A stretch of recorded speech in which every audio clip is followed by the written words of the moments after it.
moments ago, my wrist started vibrating kind of a lot over and over and over again. And I was very confused. And then I realized, wait a second, this just happened a day or two back. I know what this is. And I have on my Synology there's a downloader app that you can point an RSS feed at, you can point it to an RSS feed, and it'll download all the things linked in the RSS feed. And I do that for both ATP and analog. And we're going to talk a little later, but we have changed the ATP website, and now my Synology is downloading all of our shows again, which is fine. But what's interesting about that is I have a push notification sent to me when something downloads, because typically I want to know these sorts of things, especially when they're automated, because otherwise I may not think to check. And so I'm looking at 36 notifications on my iPhone lock screen, 37, and it's still going. The entirety of the ATP back catalog being downloaded on my 38 being downloaded on my Synology as we speak. Your relationship with notifications is different than mine. Yes. You want to be notified when your background automation downloads a thing? That's the whole point. I don't want to know. I have the same automation, by the way, for my podcast, but the idea of getting a notification, let alone a notification that makes it all the way to my wrist, boy, that's the opposite of what I want. Well, but see, the thing is, I do want to know what I totally hear your perspective. You are not at all wrong. I want to hear. I want to know when it happens. I just don't want to be clicking buttons to make it happen. It's the everything's okay alarm. Yeah, exactly. Everything's okay. Everything's okay. When this alarm is sounding, everything is fine. If that alarm ever stops, boy, look out. How about getting a notification if it fails? Yeah, that'd be too easy. How about a dead man switch where something just checks to see whether the new episode appears once per week, and if it doesn't, then you get a notification. There's all sorts of things you could do that would not result in the current risk shaking that you've got going on. Hey, man, this is how I like my life. All right, don't shame me. Don't shame my preferences. Do you have the little LED on your nightstand? Should it be on when the garage door is closed and off when it's not, so you can wake up in the middle of the night and look to make sure the light is still shining? Mm-hmm. All right, so we have to start the show with amazing news. I could not be happier to tell you that you can buy stuff from us now. you can do that thing that Do Buy Friday does so well. You can give us your money if you would like. We have the ATP store back up, and we have new shirts, we have mugs, and we have a bunch of the old crap we already had or had in the past. So we have, for the very first time, the ATP mug. It is a very good looking, a black mug with the M-style ATP logo, and it has a red interior, which looks very cool. And then, John, would you like to take us through the Pro Max Triumph shirts, and then we'll explain the kind of advanced version after that, please? Sure. This would have been our WWDC sale, of course. Sad, we're not all going to be at WWDC. None of us will be there, in fact, because it's happening online for obvious reasons. But every WWDC, we try to have some kind of idea for a new shirt, and in keeping with whatever the theme of the year is, or whatever we're talking about on the show. This year, what we decided to do is bring back I don't know if it ever really left, the Pro Max shirt, the one that's got the silhouettes of a bunch of different sort of pro level Macs throughout Apple's history. It used to have 5 silhouettes on it, ending with the trash can, right? And so this year is the Pro Max Triumph shirt, because with the return of the Mac Pro, the real Mac Pro, the one we were all waiting for, the one sitting next to me on my desk right now, that is the 6th Mac, and that happily gives us all 6 colors of the typical Apple logo. So the shirt is now complete. It looks just like it did before, except now there is a 6th Mac at the end, the current Mac Pro. And Casey had the brilliant idea, in keeping with past shirts that we've done in this spirit, to say, okay, well, you've got the shirts here with the Pro Max on it, ending with the new Mac Pro, but we should make a version of it with wheels. So we did. So you can get the shirt with wheels or without. Without wheels is just the standard feet, and with wheels, and you'll see it's got the little wheels in the bottom. Of course, the wheels cost a little bit more, right? But, how much would you pay for, what is the quote? I got to pull it from the website. How much is a perfect wheel worth? It turns out when it comes to T-shirts, the wheels are $4 more, so it's $1 per wheel. So it's proportionally scaled to the horrendously expensive computer that's sitting next to me. You don't have to pay an extra $400 for your wheels on your shirt. You just got to pay an extra $4. So with wheels or without, in black and in white, in 100% cotton and in tri-blend, many options. Please go and rep the fully armed and operational line of Pro Max from Apple. Indeed. Yes, we are aware there are only 2 wheels visible on the shirt. Just go with the joke, please. No, all 4 are there. They're just behind them. It's, it's a silhouette. I'm just waiting for everyone to actually you, John. You think maybe we're just giving you 2 wheels and there's just cinder blocks in the backside that you can't see them? No. All 4 wheels are on this shirt. You should read the book Flatline. Actually, don't. It's terrible. But you'll learn about 2D versus 3D. Yep. So we have mugs. We have the Pro Max shirt, both with and without wheels, in black and in white, in men and in women's, in tri-blend and in cotton. We also have the original OG ATP logo shirt. We have brought back the ATP hoodie. We have had like 3 requests for the ATP polo. You're my people. Of course, nobody needs a polo to go to work anymore, but that's neither here nor there.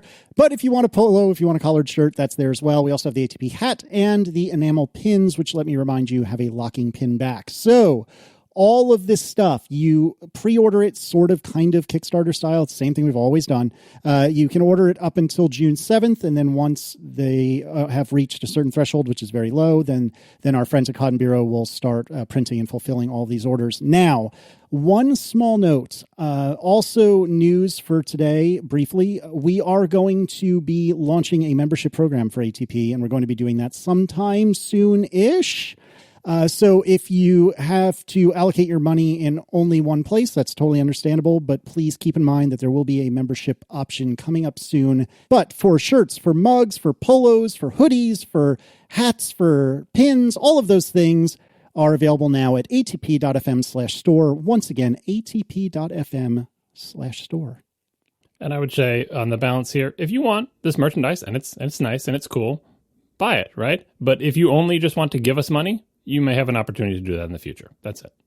Also of note, which is probably only interesting to the super nerds amongst us, we have a new website now. And I would like to take credit for absolutely none of it because this was pretty much entirely Marco's work.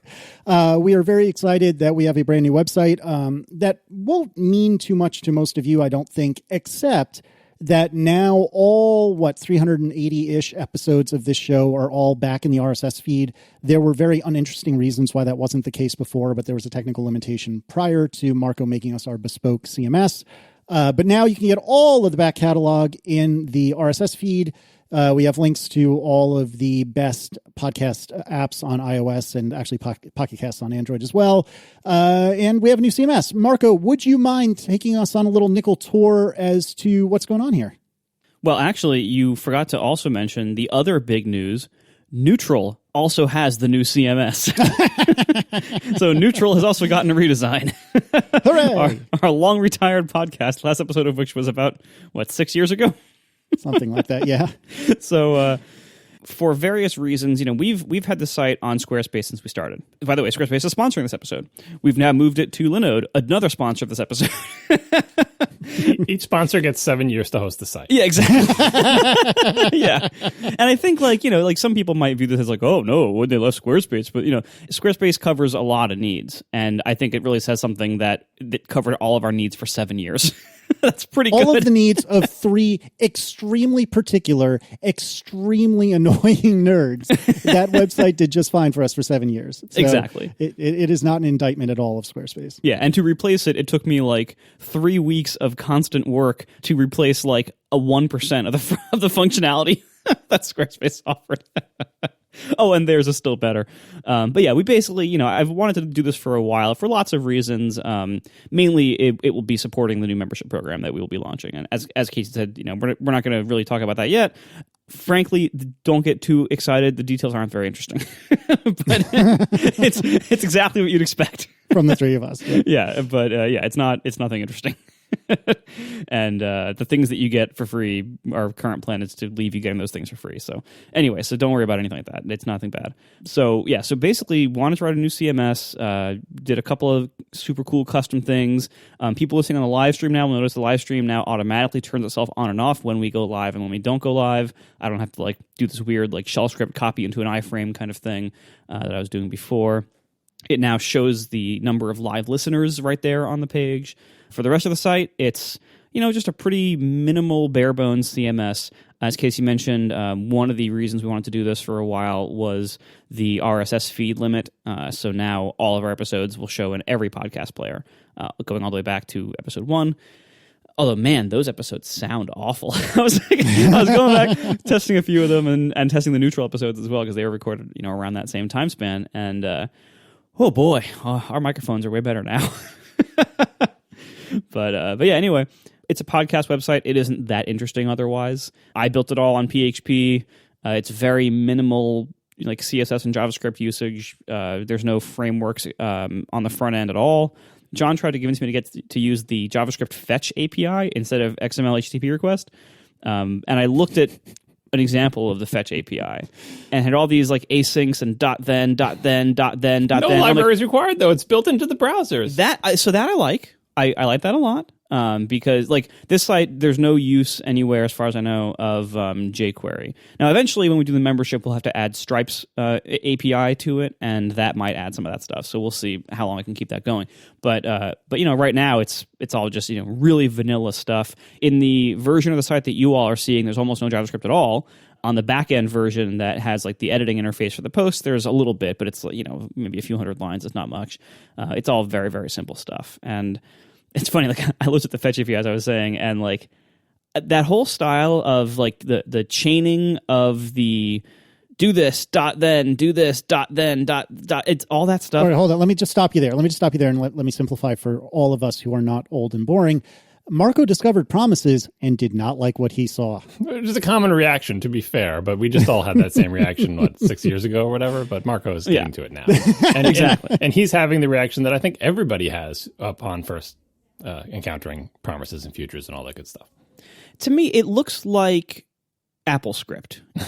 Oh, come on. That's a little harsh. You look at it and you're like, okay, this is trying to be minimal and readable, but is it writable and is it understandable? That's the thing. It's not a style. It's not a syntax thing. It is actually a functional thing, and they're trying to find a way to make the functionality palatable and usable. But in the end, what it's trying to accomplish is a functional thing, which is it's a functional thing that is maybe not important to you when you're writing like client-side JavaScript to do a thing that you would normally do synchronously or whatever. But anyway, we don't have time to go into futures now. I'm not here to sell you on it. But all I can say is that because you won't. Yeah, I will eventually if you gave me many months and weeks. But the point is, everyone goes through this. They're weirded out by them. It doesn't seem to make any sense. You eventually learn how they work. You eventually get used to them. Your brain does eventually fit around them, and then you realize there are use cases where they do make sense. You don't need to travel that path. There's nothing dragging you down it. But I'm confident that you would travel that path if you had occasion to use them in one of the contexts where they are very nice. Fair enough. But regardless, my use case for this was very, very simple. I wouldn't have been saving a lot of code at all if I actually went to this. So so it wasn't worth learning a whole new thing just to possibly save 10 lines of code. So I went with the old way, and my ready state change handler with state 4, and it was fine. It was totally fine. No big deal.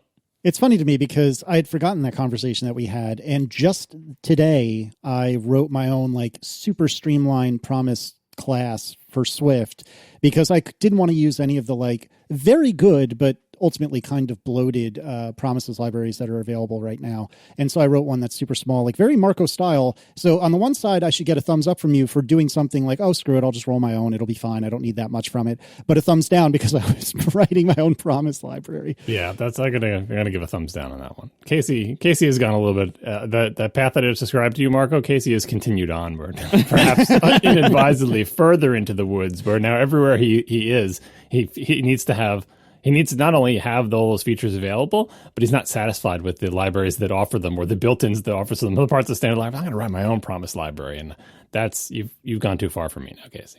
I'm sorry. I can't follow you into I'm going to write my own promise library for Swift. Just async await will come eventually.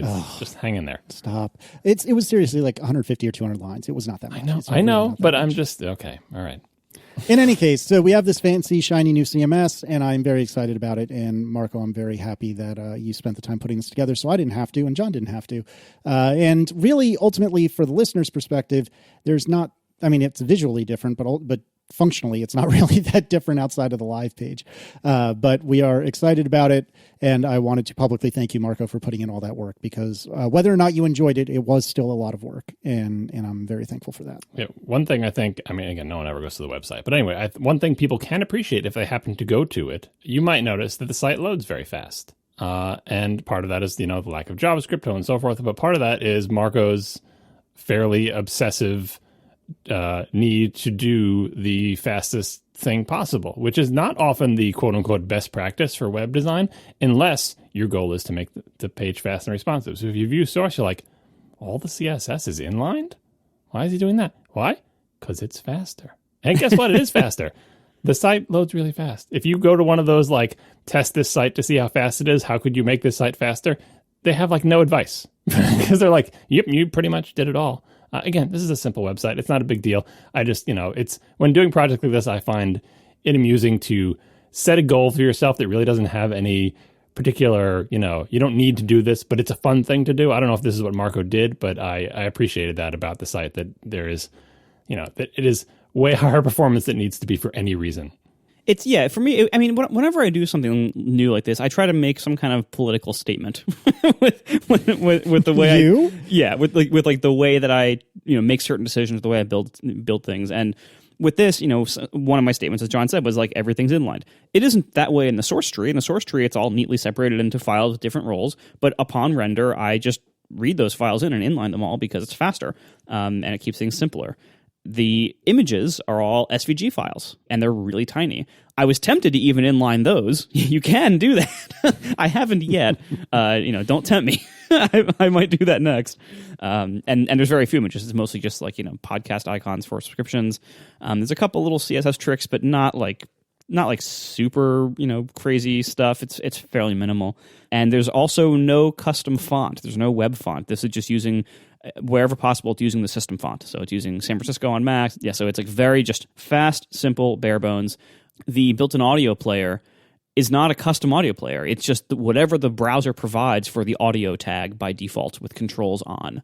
That's it. And it's a little bit less nice than a custom player, and maybe in the future I'll make a custom player for it. But it doesn't seem that necessary, so I'm probably not going to do it. Simple, just keeping everything as like simple, fast, bare bones as possible. And it is running on my PHP framework, my like custom framework that runs Overcast as well. It is running on that on the back end. It not for a ton of reasons, except that it just makes it faster for me to build. And I know how it works. I know how it performs. And it's all running on a $40 a month Linode box with a couple other sites that are going to be on it as well, including like my own, marco.org is going to be moved there at some point. And the very high traffic neutral.fm is also there, as I mentioned earlier. So leave it to us to get off into the weeds of implementation of the site. The point is, buy mugs and t-shirts. It's a tech show. Saving your money, unless you're saving your money for your membership, and which don't. But anyway, I'll just say the final note is my contribution to this website was to add a little bit of modern web dev P to Marco's pool by using Flexbox on the store page. You're welcome. Oh, that's how you did that. I haven't actually looked at your code for that yet. It's modern stuff. Don't look, Marco. We'll burn you. I know. Seriously. Stay back. Stay back. It looks very nice. I don't have any tables except for like the actual list of episodes in the editing side, but it's fine. I do have a couple of floats here and there. Oh, my word. Sorry.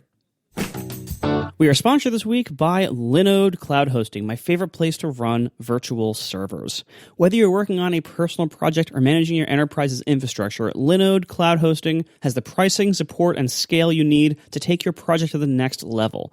With 11 data centers worldwide, enterprise-grade hardware, and their next-generation network, Linode Cloud Hosting delivers the server performance you expect at prices that you might not expect.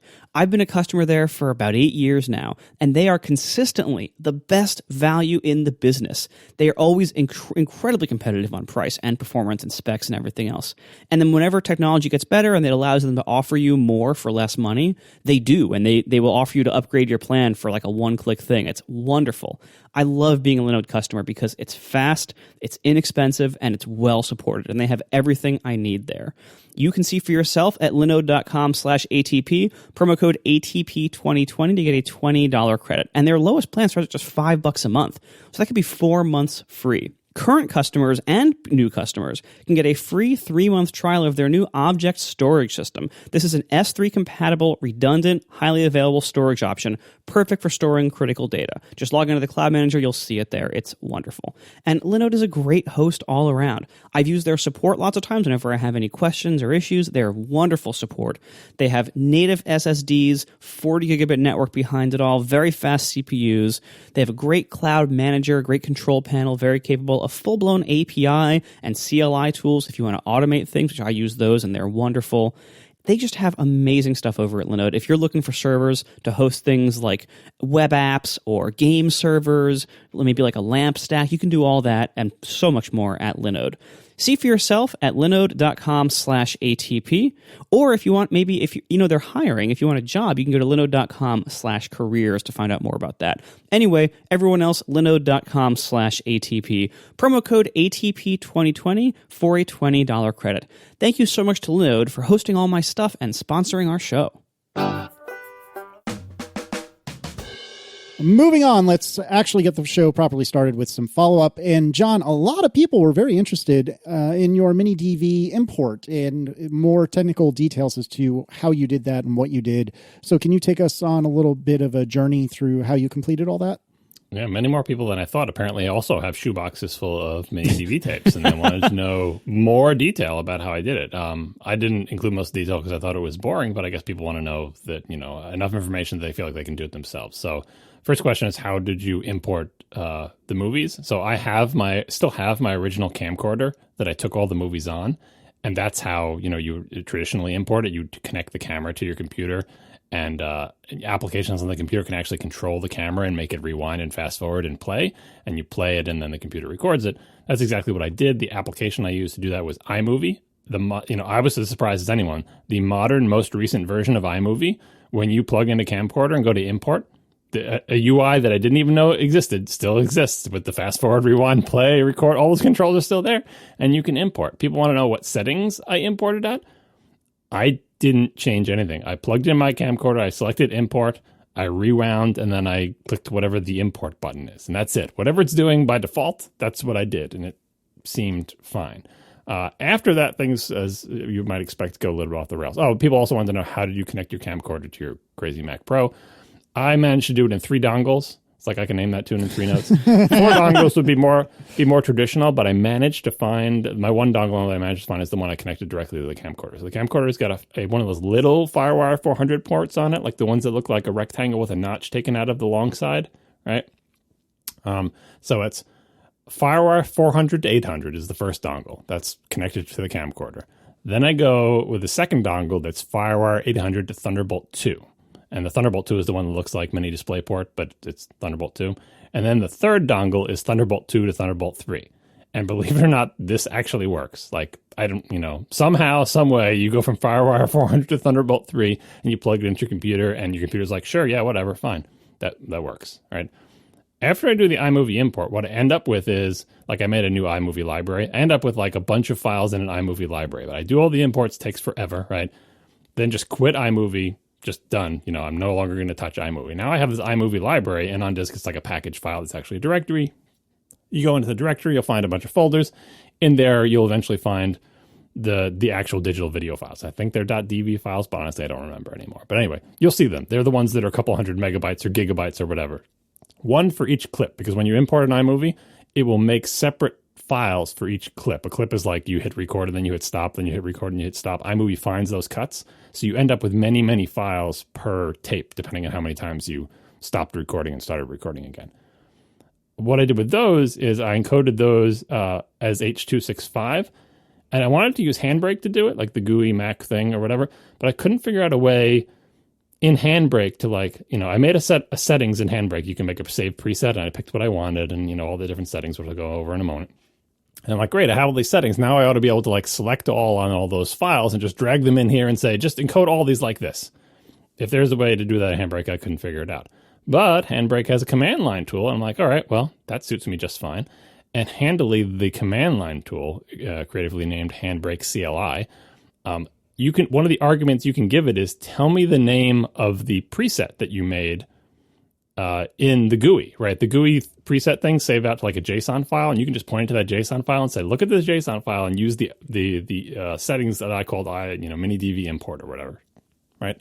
And so the command line arguments are not horrendous, as they surely would be if I had used Casey's favorite FFmpeg. It's just like, Handbrake CLI, settings file this, use the setting, iMovie import, giant list of files. Of course, I didn't do it from the command line. What I did instead was wrote a script to do it because, again, just like Marco's writing the news site in PHP, I'm writing the script in Perl just because it's the tool I know best and I don't have to bother thinking about it.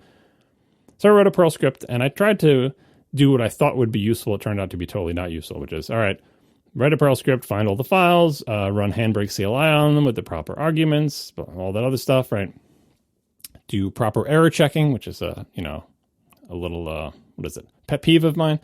And then also set the file dates based on because when iMovie imports them, it imports them with like the clip file names that are based on the date range of the clip or whatever. So I can pull from the file names and then set the files on disk to be those dates as well. So everything, what I end up with is a bunch of video files that are compressed that all have the right dates. They're from, 2002 or whatever. Whenever all these videos were taken. Well, wait, hold it on. So how does the computer know when they were taken? That metadata was readable by the computer on that mini DV tape? Yeah, it's got to be in the tape because I think like you can display the date or whatever. Like sure. the mini DV tape has that information. And when iMovie made the clips, it put in the file names. Like I didn't ask it to do this. It's just what it did. It put in the file names you'll see in a second this is all pointless, but but it did this. And so I just parsed the dates out of the file names and set the dates in the file, right? The settings I used H.265. I used the video toolbox setting in Handbrake, which is the one that uses like the fast H.265 thing that's in Intel CPUs. I don't think it uses a GPU. I think it just uses the CPU thing. I think it's also lower quality than like the fancy software one, but I didn't care. I just wanted to do the one that was fast because I had a lot of video to go through. I think I did like 6,000 kilobits per second average. I did AAC encoding of the audio, probably at too high a bit rate because I think it's like 96 kilobits off the mini DV, and I think I actually encoded it higher than that, but whatever, it's not a big deal. And yeah, I just had it run all those imports. I wrote a second script to confirm that I'd got them all, just because they're spread all over the place and there's a lot of files. And I made like my own bespoke diffing script to make sure everything's been converted. I chose the MP4 container format just because I hope that would sort of stand the test of time as like an international standard, yada yada, right? So H.265 as the algorithm, and because you can play MP2s, MPEG-2 video today, right? So I'm hoping an MP4 container. Anyway, I can just always change the container at some point in the future. But the final bit was, okay, I've got all these files now. The total file size was only like 50 gigs, which is way smaller than the file size I imported them.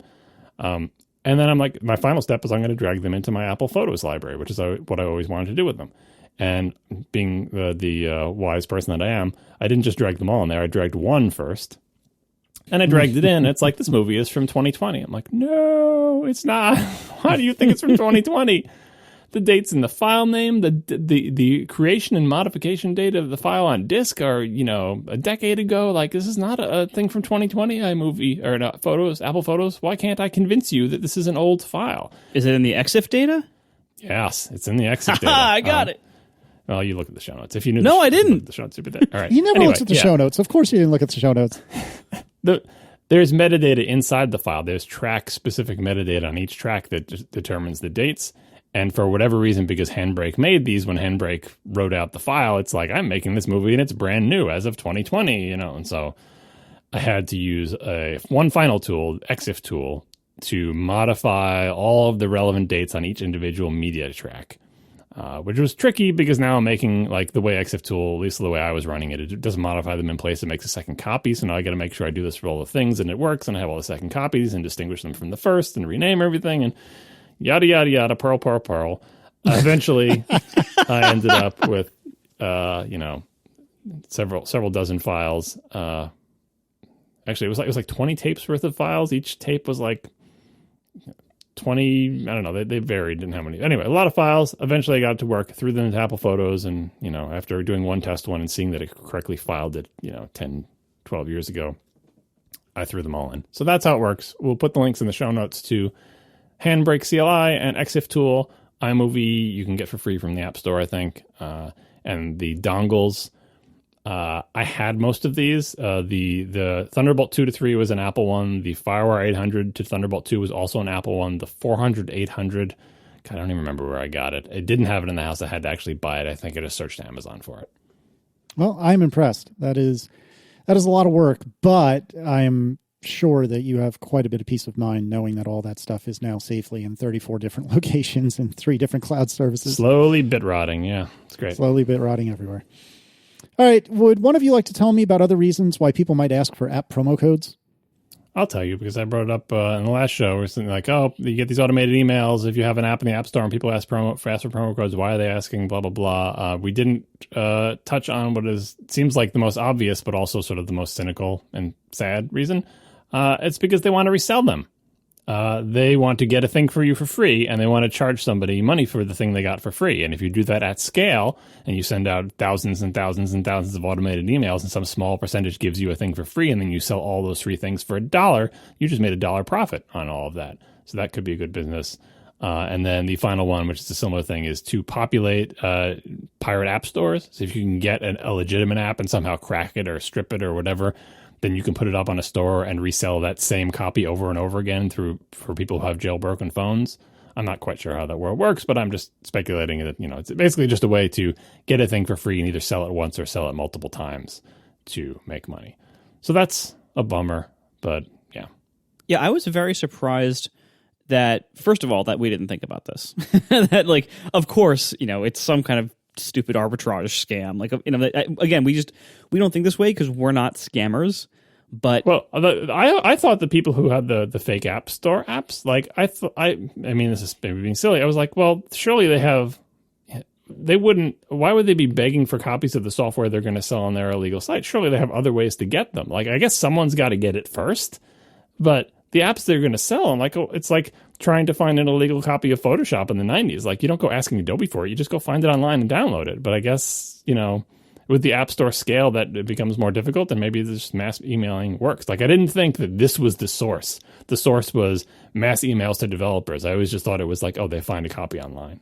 Yeah, and I was more surprised about the, like, reselling promo codes for less than their list price as the thing. Like, that is kind of an ingenious, horrible scam. I would never have thought to do that, and it is totally unethical. But it is kind of like, that makes a lot more sense. Why you get a bulk email, why you never hear from the people again. It's just like, just give me codes, and then if one person says yes, great, then go sell that code for half of what that app sells for in the store, and eventually somebody might buy it, right? And it costs you nothing. So even if no one ever buys your code, you're still fine. You need to store 8 characters in a database somewhere. Like, that's your only cost, right? So, and you can automate it. Like, this can just run in the background while you're sitting on the beach. Like, there's nothing. It's zero touch. It just runs. It sends the emails. When it gets the response, it looks for a promo code. It puts into a database. It shows up on a store. Like, it all just runs by itself. Yeah, you really, again, like I said last week, whenever you have some kind of large ecosystem like this where any kind of scam or grift is even possible, even if it doesn't seem like it would make that much money, or even if it seemed like it would be a lot of work to get into, there are people out there for whom it's worth it. And someone out there will do it. If there is a scam to be had, people will do it. And that's why, like, whenever you think about App Store policy or Apple's, like, physical policies about their devices, like things like repair policy, warranty repairs, how they deal with serial numbers and locked devices, stuff like that. So much of this, you got to think from the angle of, like, what would scammers do with this, given a lot of time and no ethics, and possibly and a lot of scammers they live in places where the cost of living and the cost of the expenses of daily life are much lower than ours, and so it might be worth it for them to run a scam that might not be worth it for us, right? Because if it isn't making like huge amounts of money, but it's making small amounts of money, that's worth it to somebody, right? And so, like, anything Apple does, they're at such a large scale, their customer base is at such a large scale, and there's so much potential money to be made in unethical or illegal ways, people will do it. And you kind of have to give them the benefit of the doubt when they make some kind of, like, weird or inconvenient change to one of their policies around something like this, a lot of times it's like, oh, actually, yeah, people were scamming them, or us, or as developers, people were scamming for millions of dollars over time, and this change was necessary to reduce that, or something like that. As a software person, there is a kind of a beauty to this type of scam. Because we always hear about like, oh, someone goes and buys a dozen iPhones and sells them when they're in high demand. And it's like, in some respects, that's people are out there waiting in lines, and there's physical goods, and like it's real hard work, and it's hard to make money. But this is one of those beautiful. They pay other people to wait in lines for them. You know what I mean? Like yes. But eventually, there's labor involved. Whereas this one is like an individual person without much programming, knowledge, can write this little machine and just run it indefinitely. And because the scale of the App Store is so huge, the success rate, the response rate of people giving free codes can be very tiny. And I can imagine making a large amount of money, despite the fact that it's A, probably illegal and against Apple's terms of service and whatever, and B, certainly unethical. There is a certain beauty to it. And I can imagine that person sitting on the beach and thinking, people are in line to try to get iPhones. They have to carry around these physical goods, and and they're just like, slowly, ambiently getting this trickle of income that keeps their pina coladas coming. I'm pretty sure that is not the person who's doing this is not probably sipping pina coladas on the beach, but there is a certain beauty to these kind of sort of pure software scams. You think it's maybe like those like Bud Light, like lime Arita things? What are those? Yeah. I mean, this is the Superman rounding error banking scam for the modern age. You don't know that. That's Superman 3. Is that the thing that's referenced in Office Space? Yep. Exactly. Yeah, I can get you. I get you one reference away. Yeah, Office Space reference the thing. Yep. I can't tell you what the Superman was because I didn't see that, but I saw Office Space a lot. Had Richard Pryor and it had a scene where a bunch of wires wrap around people, and it scared me when I was little. All right. I'm assuming that it was Marco that put in this Destiny entry in the show notes. So, Marco, why don't you tell me about Destiny and cursors? It turns out they have cursors in Destiny, but they don't call them that. They go ahead. Try to fake it. What's your next line in the joke? I can't even make one up. You can't. Just cat dev you random. Like they call it that. Mm-hmm. All right. So last episode, I think, we were talking about Craig Federighi's interview with Federico Vitici, where they talked about the cursor design on iPad OS. And I was comparing it to some of the things I talked about. I was comparing to certain aspects of the aim assist feature, not amethyst, but aim assist feature in Destiny. It turns out that what I should have been talking about, silly me, was also the fact that Destiny itself has a cursor in it. And, many reasons it's strange it didn't occur to me. I was talking about inside the game, there's an aiming reticle that you use to aim at and shoot people, and that's the main gameplay. But it has a menu system too, and it has a cursor, and it's controlled by thumbsticks. And guess what? That cursor looks like a ghost finger. It is and has been since 2014 a circular blob that's on the screen, and use it to select menus and buttons and do all sorts of stuff like that. Now, the problem space is very different. The reason I was comparing the iPad OS one with the shooting mechanics is because it's slightly more analogous than this, because on iPad OS, you're not controlling the cursor with a tiny joystick. You have a touchpad, which is a very different interface, which is not quite, or a mouse, but a joystick is a very different problem set. So I fell into a pretty deep rabbit hole of game developer conference videos, GDC videos on YouTube. There was a couple ones that I've already seen about Destiny, and there was a couple ones that I reviewed for the thing we talked about last week. And then there's this one. It's called Destiny's Tenacious Design and Interface. Even if you've never used Destiny, it's a really interesting video to watch someone explain how they tackled the design problem of letting people use a cursor with a game controller. If you've ever had a game that tried to do this, you know how badly it can go, because a tiny thumbstick with like 3/4 of an inch of travel is not the ideal way to control a cursor on a screen. So how do you do that? How do you even make that interface so people don't want to tear their hair out? Because people are going to be using it a lot in Destiny. I think most Destiny players take it for granted as essentially the first decent interface where you have a cursor on the screen. Like most games, we don't even have a cursor. They just say, oh, you use a D-pad, up, down, right, left, but that gets tedious as well. But at least it works. People know how that works. Like in an RPG, Final Fantasy, or whatever, you got a menu system. You just get used to it. You just, it's fast, it's responsive, it's a game console. But at a certain point, when your interface becomes very expansive, that itself becomes way too tedious. You want to have essentially a mouse cursor. How do you do that on a game console?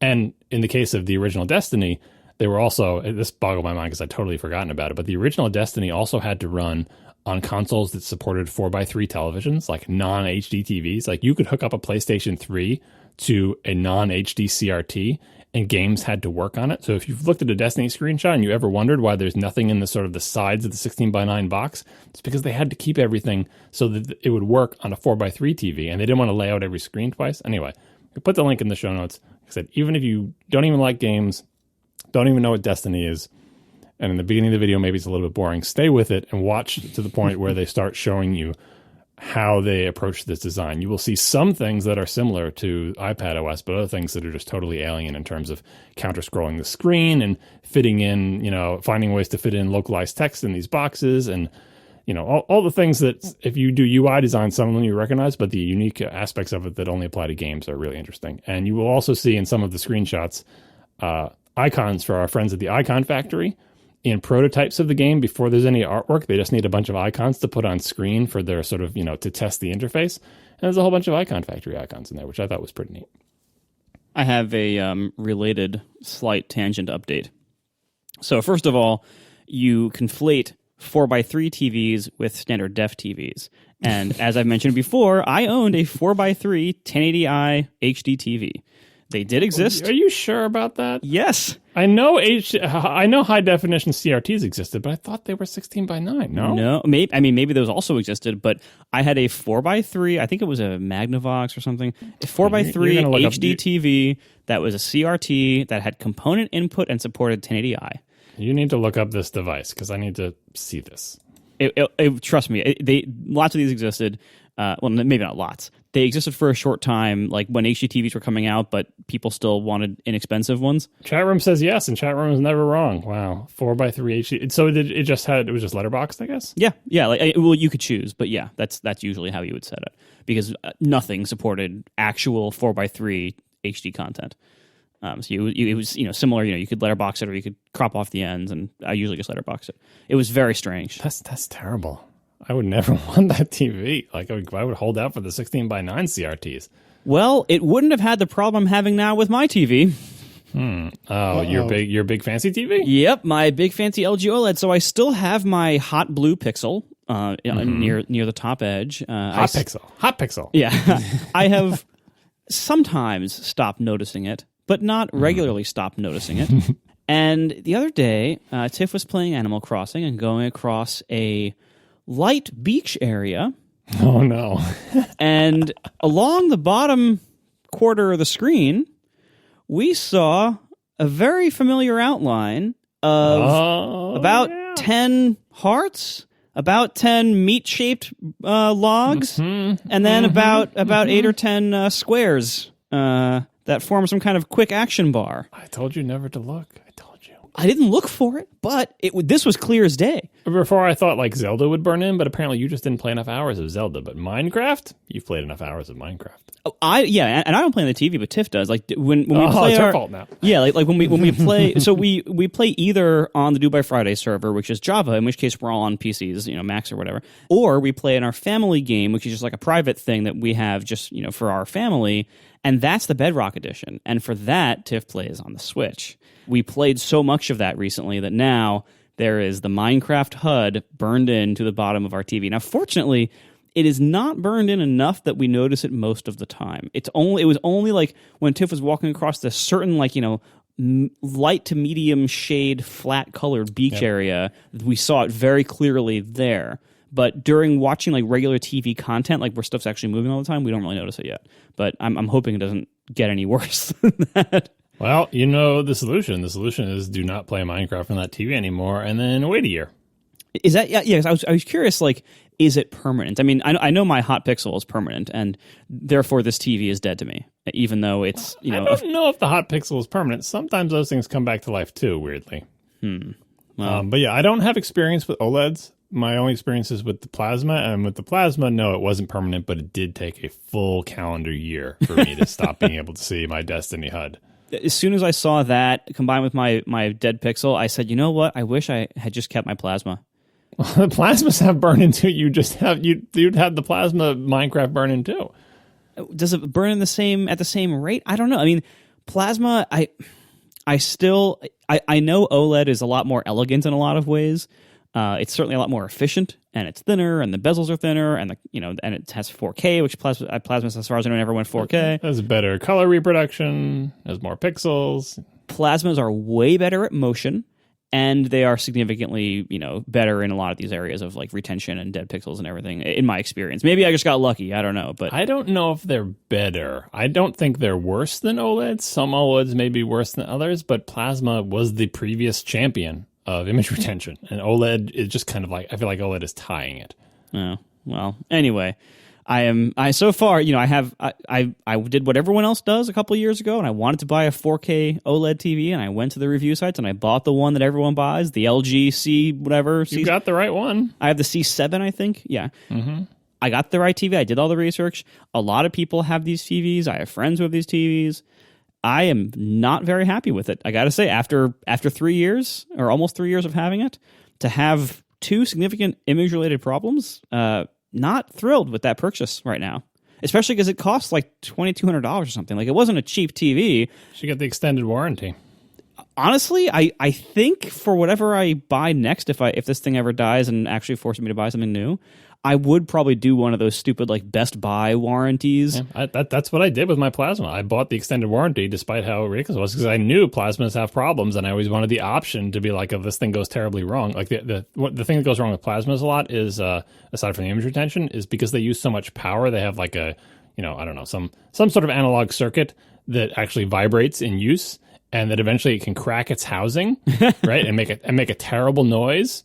Just from the vibration of the high power. You can always hear if you put a full white screen on a plasma and you have young enough ears, you can hear it going like that kind of electrical buzzing noise. But if that thing cracks, it becomes incredibly loud. And you don't want that to happen like 1 year after your warranty is out, and the warranties are very short. So extended warranty, for sure. OLEDs don't use nearly as much power as these plasmas and don't have that buzzing problem.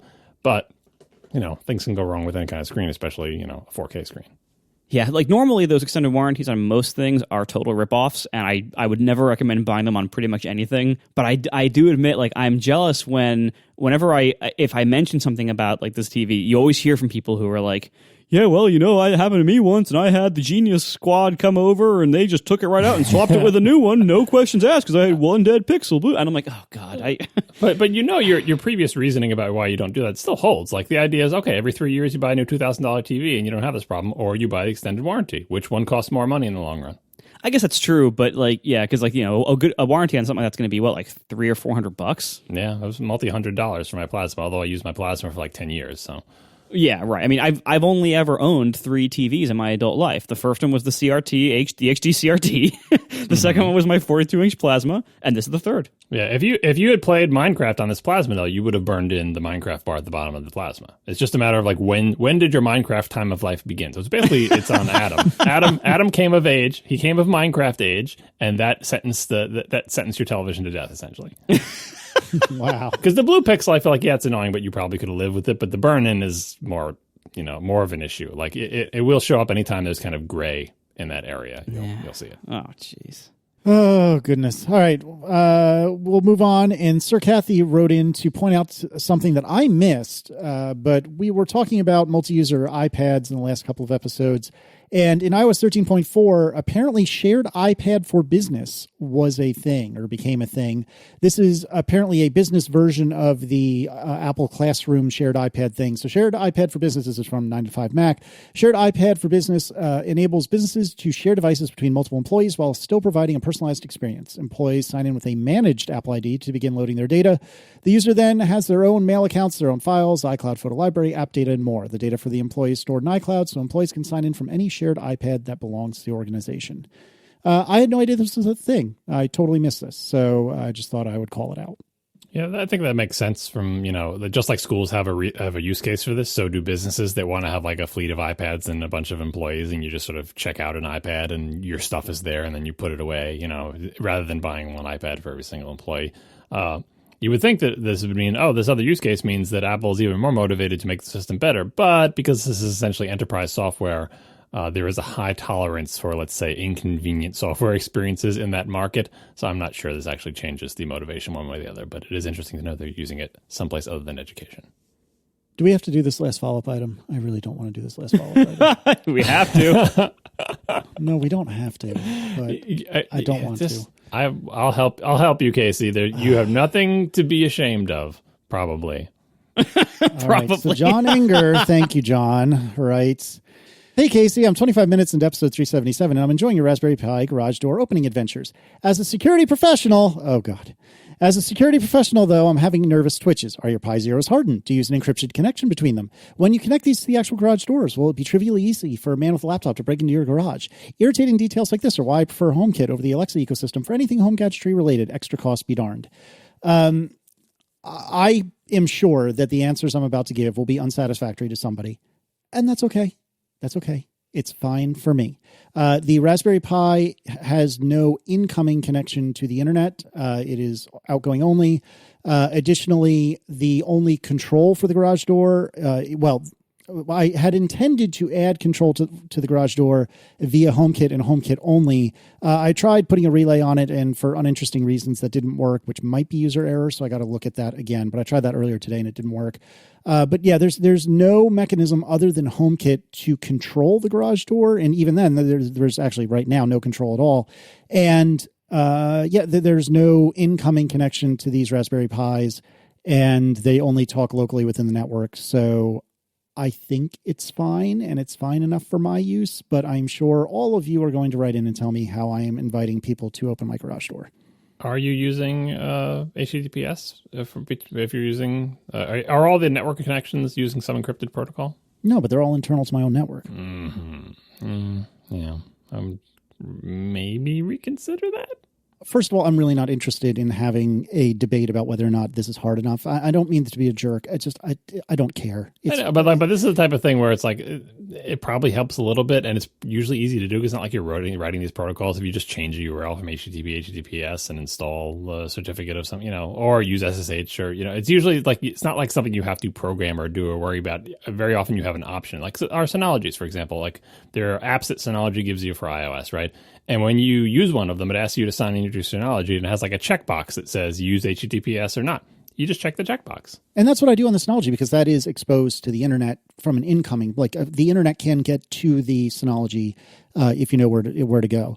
These Pis, they're outbound connections to the internet, but not inbound. And the thing of it is that if something was able to hack into these Raspberry Pis, that means that like my entire network at that point has been compromised, because again, there is no mechanism, there's no like port forwarding or anything like that available to these Raspberry Pis to allow somebody from outside my network into them. So if something has gotten in from outside, that means my entire network is compromised, and I have much bigger worries than these little $10 computers.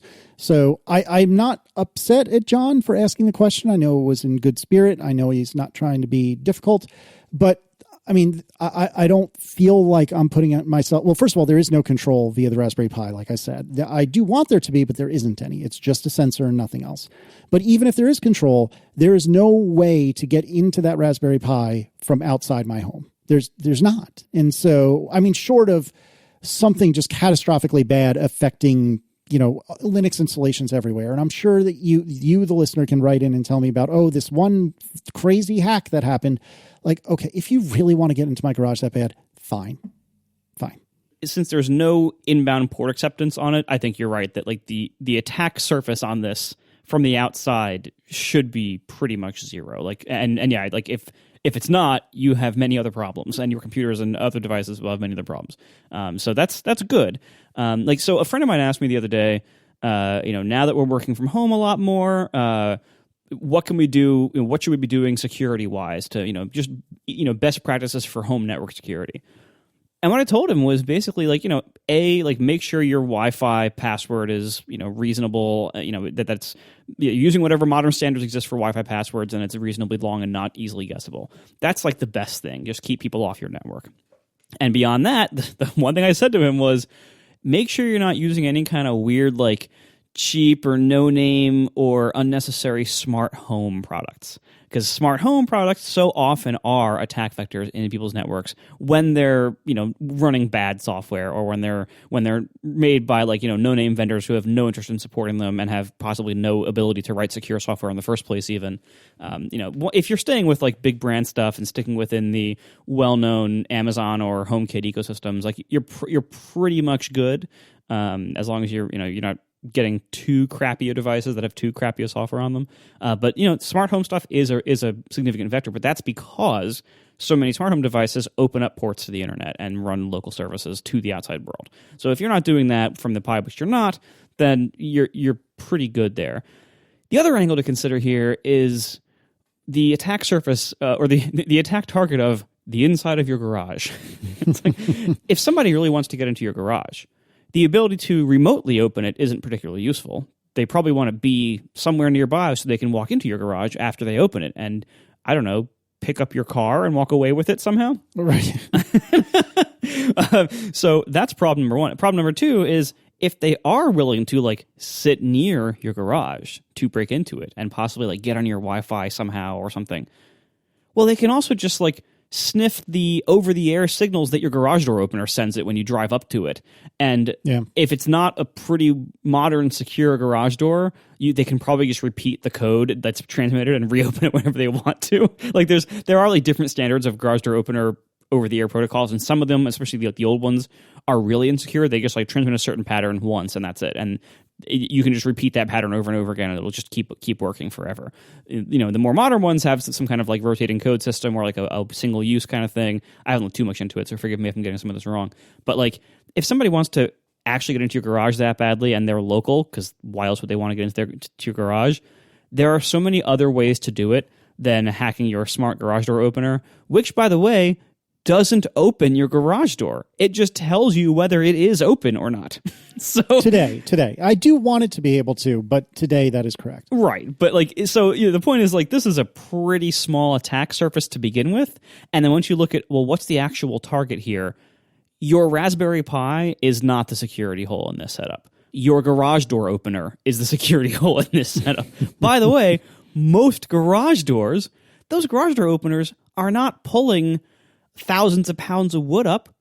They're counterweighted, or they have counter springs on them. You can lift them by hand if you have to.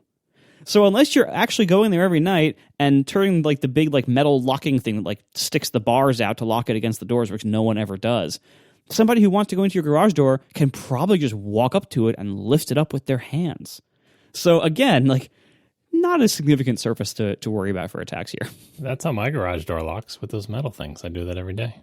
Because I don't have an opener. I was about to say, you don't have a garage door opener, do you?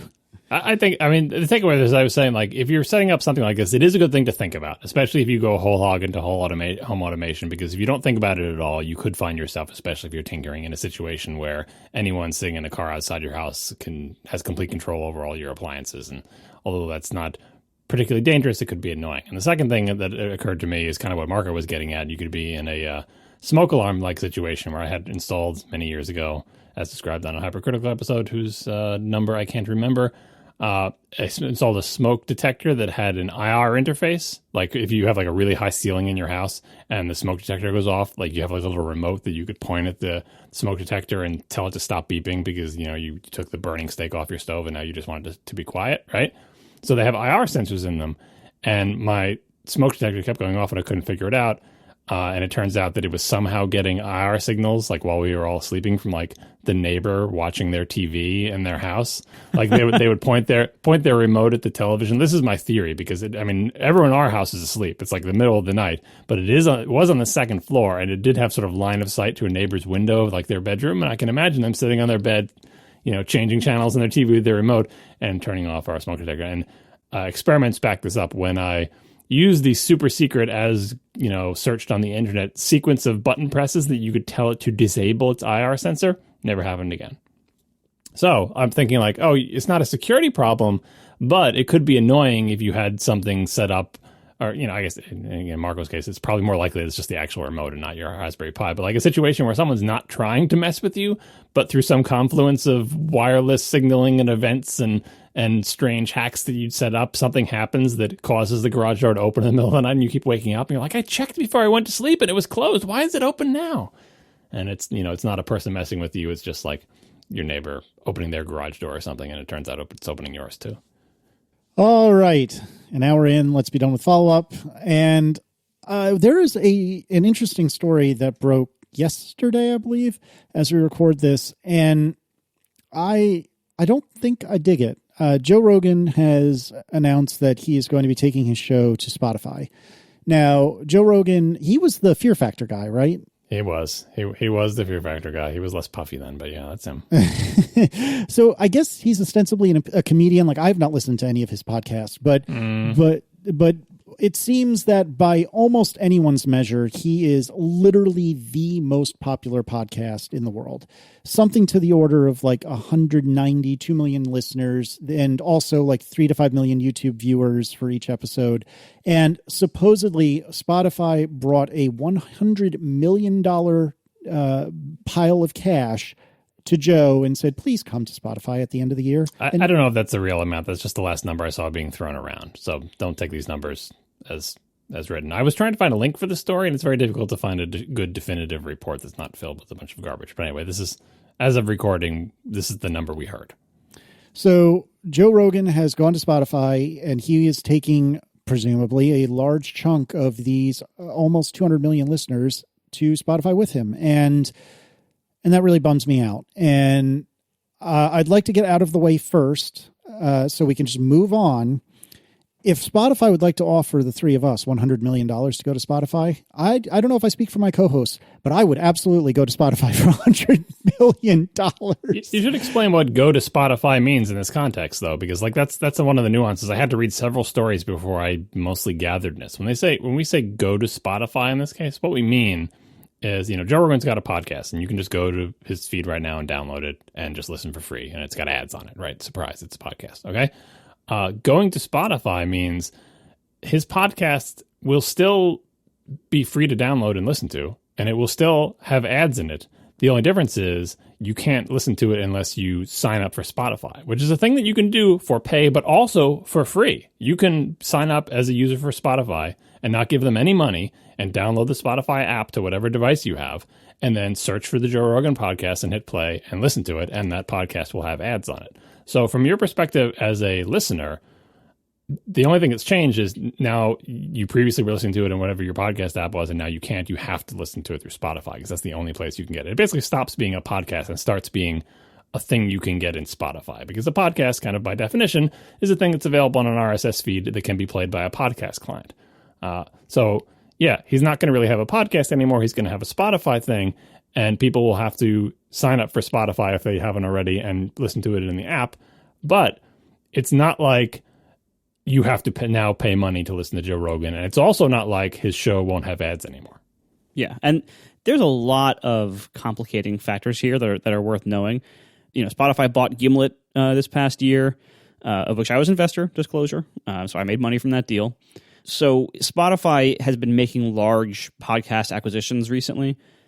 And when you think about it from Spotify's point of view, it makes total sense, because they are, as I said back then, and I won't go into it too much, but like they're a music streaming service. For every minute that you spend listening to music on Spotify, they have to pay a royalty to whatever you play. It's like if they can suck away some of that time that you would have otherwise listened to music and make you listen to podcasts instead, they don't pay per listen. They don't pay per stream for podcasts.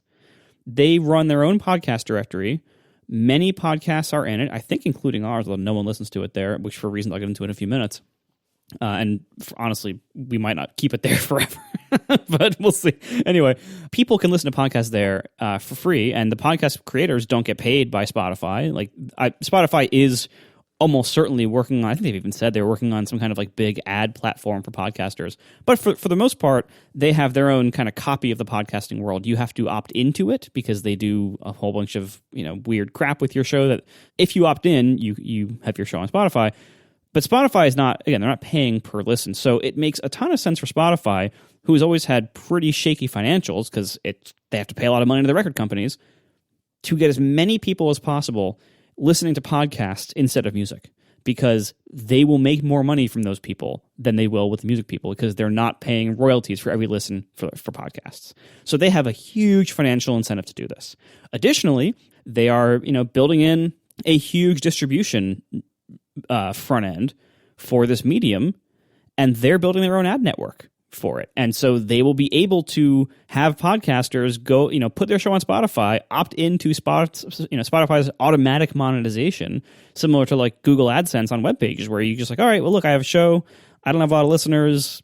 I can't get big sponsors, but if I have Spotify auto insert ads for me, maybe I can make $12 a month, right? It'll be that kind of thing.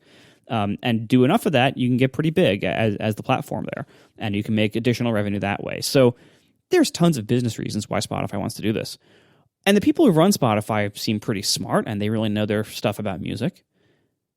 But the people who run Spotify and who are doing all these deals don't seem like they really get podcasts. They're certainly not podcast enthusiasts. They're certainly not listening to shows like this or anything even in our world. They're not listening to independently produced small shows like this. They're listening to Joe Rogan. They're listening to, if you go to the top 10 podcasts and Apple Podcasts, they're listening to those. And they think that's the podcasting market. And they're making a player successfully and gaining a lot of market share successfully for other people like that. Spotify launched their podcast thing, I think about a year and a half ago, something like that. And they got a lot of market share really fast. But it's been mostly additive market share. There's almost no people who are leaving their current podcast app and going to Spotify instead. Most of the market share they've gotten has been additive. They have quickly amassed a substantial market share. I think about something like a fifth the size of Apple, maybe a quarter the size of Apple in the podcast space. But those were people who just came out of nowhere. Like they didn't move from Apple and Overcast and everything else. So if you look at their demographics also, the kinds of shows that do well on Spotify are those really big name, mass audience shows. It's not the specialized shows that are made more casually like ours, made for more specialized interests like tech or whatever. It's not that. It's those big, general interest public radio style shows of, hey, this thing's interesting, ha ha ha, like that. Here's a bunch of production and a lot of overhead for our format so we can fit 7 minutes of content into a 30-minute show. It's that kind of stuff. And that entire market is huge. It's a massive part of podcast listenership. But it's not us. It's not you listening to this show. It's not me and John and Casey producing this show. It's not me as the maker of Overcast. We operate in a whole different world over here. It happens to use the same technology and most of the same apps, but it might as well be a different medium functionally. When you look at the business, we are so completely separate. So I looked at some stats, and Joe Rogan is Overcast #1 podcast. And then I looked at the top 100 podcasts in Overcast. And the top 20 or so match pretty well for, if you look at Apple's top and, Pocket Cast and all the other big players, the top 20 is pretty much the same across all of us, which is good. It means we have, significant market share enough that the average people, work their way in and we see the same rough stats basically. And I looked at the top 100 list, and the only shows in the top 100 that I listen to are this, The Talk Show, Relay Shows, and Hello Internet. So it's all of which are shows by people I know. and those shows are big on Overcast disproportionately to how big they are in real life. ATP on Overcast is, I think it's number 22 or 21, something like that. It is by far not the number 21 most popular podcast in the world. It just happens to be Overcast users are overrepresented on Overcast because I make it. And anyway, the world of podcasting is it started out with us, nerds, hobbyists, and then it grew way past us In the first wave, it grew past us with like This American Life and the first wave of public radio style shows. More recently, it's grown way past even that to the massive productions, first with big comedians, celebrities, and now it's, it is that. Joe Rogan was big. It's way beyond the initial hobbyist level stuff. But that hobbyist level stuff is itself a great place to be and a great business to be in. And that's what we're in. And so, to some extent, we should be concerned that Spotify is not only trying, but succeeding in locking down large parts of this open ecosystem into their own proprietary walled garden, and they're going to mess with it. You better believe they're going to mess with it. One of the ways you can tell how little they understand podcasting or care about it, and how little their audience understands and cares about podcasting, really, is how crappy of an experience it is listening to podcasts on Spotify. It's a terrible podcast player, but they don't care, and it doesn't matter. It won't affect them at all. Because the people listening to podcasts on Spotify are mostly casual users listening to those big name shows who are not like podcast power users. They're not like podcast nerds who want all the different controls and options and features that a modern podcast app would have. So to some extent, we should be concerned. Shows are moving there, and that is going to hurt our ecosystem to some degree. I don't think we know to what degree, though. It could hurt us a lot. It could especially hurt us badly in the money department. It could be really, really bad if a huge portion of sponsorship and ways to monetize your show like that become you have to put it on Spotify and use their ads because that's where all the money's going. That would be really damaging to a lot of people. Although, keep in mind that the vast majority of podcasts out there don't have ads on them at all. It's a huge long tail.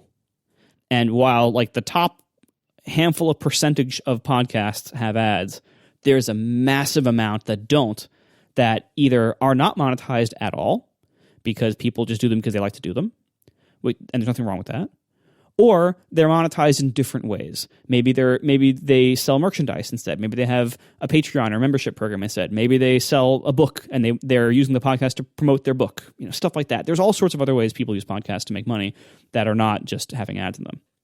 But certainly having ads in them is the way that almost every big show makes money, and it is a way that most of the money is made, period, right? So anything that affects that and could potentially lock that down into one ecosystem is very damaging. So that we do have to be worried about. However, because this is an open ecosystem, because what Spotify does doesn't directly affect my ability to make a general purpose app that reads public RSS feeds. It doesn't affect your ability as a customer to read those feeds and to play the audio files in those feeds. We have our own separated islands out here in Geekland, and it's fine. That's the beauty of the open ecosystem. It's all decentralized for the most part, mostly decentralized. They can't really do anything that would really kill us. So we will largely be fine as long as people stick around to listen. And I think that's likely to happen, at least for shows like this. Now, if I was an investor in big podcast content right now, some major show or, trying to get some kind of big celebrities, I'd be nervous about Spotify as a competitor there. But in the area that we are operating in as both, us being the host of the show and me being the owner of Overcast, I think we'll be all right, but it's going to be different if Spotify succeeds at what they intend to be doing. And they probably will, honestly. They are buying a lot of big content. They are locking stuff down into their platform. They are going to be working on, or already are working on, some pretty major monetization things that will definitely threaten everything in our ecosystem and the money side especially. But as long as people keep listening to shows like this, and keep supporting independent shows by listening, if they have sponsorships, do that. If they have memberships, like we're about to, do that. However you choose to support them and listen to them, we can be okay if the people are also willing to listen here. So if someone goes to Spotify to listen to one show a week, or 2 shows or 5 shows a week, I don't care, and they also still listen to shows like this in whatever app they want, we're still fine. Obviously, I hope Spotify has less of an impact than that, but they might not. and that's okay. If Spotify captures all of the people, somehow all of the people who listen to big shows like Joe Rogan, who don't listen to tech shows at all mostly, or don't listen to our show at least, or any show that I've ever heard that I listen to, that doesn't necessarily need to impact us. And as I mentioned earlier, like it does kind of feel like the podcast market is like two different things. It's the thing it used to be, which is what we are. Smaller, independently produced shows for the most part, all on their own sites and networks with their own RSS feeds, playing in all these different apps. And then there's like the celebrity podcasts, the big mass market ones. Those have coexisted in the same ecosystem for a while, but they don't have to. Like there's no guarantee that because they were unified into one ecosystem for so long that they will continue being in the same ecosystem. If they split off and they go to their own like Netflix kind of thing, or if they go off to Spotify and all the regular people out there listen to their podcasts on Spotify, and then all the nerds like us listen in podcast players that actually are good, that's not that bad of a thing. As long as the money part doesn't get too messed up by their moves into that, into the ad system, as long as they don't destroy the ability for other shows to sell ads and make money, I think we'll be mostly okay. Complicating factors, which we'll get to once we talk about membership in a future episode, there are other things that can destroy that sponsorship environment also, some of which are starting to happen. Our world of podcasts that we deal either directly or very close to directly with sponsors most of the time, and you listen and we give them our download numbers and they buy ads and stuff, that system might be going away over the next couple of years for other reasons, not Spotify. And if that happens, we're all going to have to figure something else out anyway.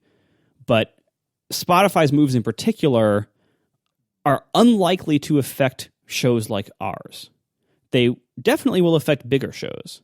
But as long as people like you keep listening to shows like this in apps like whatever you're listening to this on, we can keep having fun. We can keep doing this. We can keep our business going regardless of what the like big podcasters do with their business. That's interesting in these sort of battles that we've had in the past between open ecosystems, systems built on protocols and technologies that are not owned by any single commercial entity versus proprietary systems. In general, open has proved very resilient in the scenarios where it has grown enough to live. Whereas if it's reached viability, it's very difficult to kill it. One example I bring up all the time is email.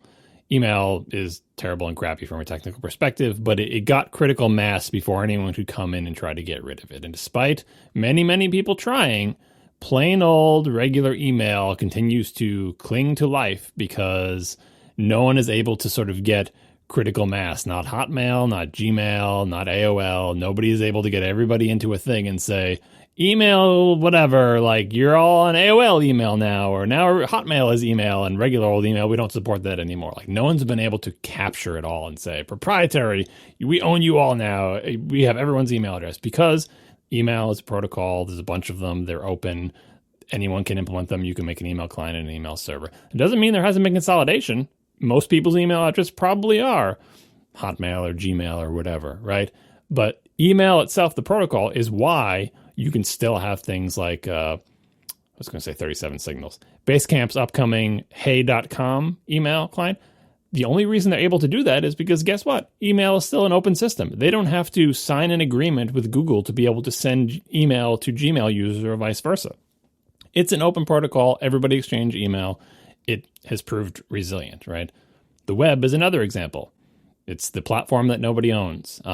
Many companies have tried to embrace and extend it. Microsoft with Internet Explorer, putting proprietary stuff in there like the ActiveX controls. Back when they had platform dominance, can we make that happen and turn the web browser into just a fancy container for running Win32 applications? Like people have tried. There's been lots of junk in the browser, Flash and more recent memory, right? But all that stuff comes and goes, and the web and HTTP and the standards that underlie it continue to exist and evolve, and nobody can stop you from putting up a website. There's lots of companies you can do it with. Hey, Squarespace, sponsor of the show, right? Most people's websites probably do use one of those types of services because who wants to, besides Marco, do it all yourself?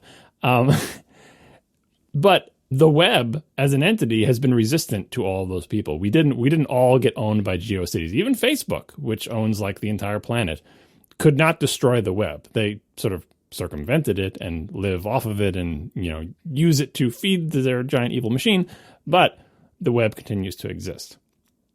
Podcasts are very much like that, in that it's an open protocol built on top of the web and RSS and all that other stuff. There's very little anything can do to kill that technology once it reaches critical mass, and I think it has. But just like all the other things I mentioned, email, web, or whatever, you can kill individual websites. You can kill individual email providers. Like, you can kill those things pretty easily. You can really mess with that entire ecosystem. And the example that I hope you're all thinking of right now when I mention all these different words is, hey, what about RSS? Didn't Google Reader basically kill RSS by taking an open protocol and bringing most of the users into Google Reader and then discontinuing it, and then news readers, quote unquote news readers, fizzled?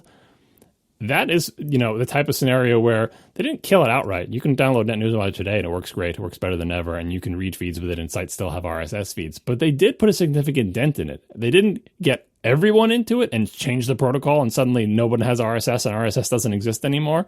And even when Google Reader existed, you could continue to use a thing that was not Google Reader to read news. Like, they didn't actually embrace and extend or make proprietary news, but they did get enough users into it such that when it went away, a lot of people thought, oh, well, if that, basically what they thought was Google Reader equals news. Google Reader goes away, that means news reading goes away.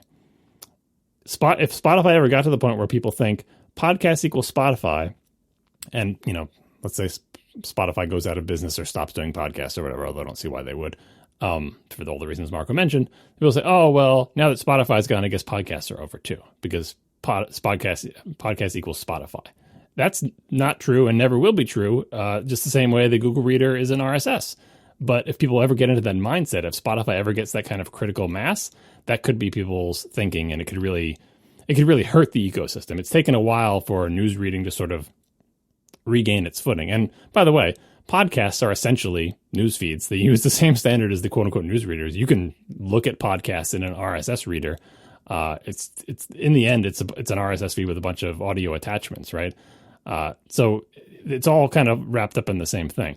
But in these battles between open and proprietary, despite the fact that it's difficult for proprietary to actually outright win, they can really screw things up, and it can definitely rock the boat. And as Marco mentioned, ecosystems built on open platforms, they can have their own sort of earthquakes and tremors totally unrelated to anybody trying to do something. And the final factor I'll mention here is the industry does learn from the past in a weird way. There's sort of institutional memory of the people and companies involved. The best example I can think of is when Apple came in with the iTunes store and convinced all the record companies, I love that we still call them record companies, the music companies, whatever, to sign up with iTunes. And Apple became like the middleman for the entire digital music industry back when people were downloading MP3s, right? And in the beginning, they signed up for like, sure, Apple, whatever, you can do this thing. We're making $1 billion off CDs. You want to sell a bunch of files? I don't even understand what you're talking about. Go ahead. Here's our music. Good luck. Make sure you give us 70 cents out of every dollar, right? Whatever. And it turned out that digital music, selling MP3s on the internet turned out to be a really good business, and Apple very quickly dominated that business, and the record companies didn't like it. Like, why are we going through this middleman that's not even us? Suddenly, the majority of our revenue is coming through Apple. Who the hell is Apple? Why aren't we making that money? I don't like this at all. And when other parts of the industry went through similar transitions, people are going to watch movies digitally somehow now. The movie companies, sometimes the same companies as the quote unquote record companies, learned from the past and said, let's not put all of our eggs in the same basket, right? Even within the music industry, going from downloads to streaming, or playing Amazon against Apple, they all looked around and said, we don't want to happen to us what happened to the record companies when Apple came in, right?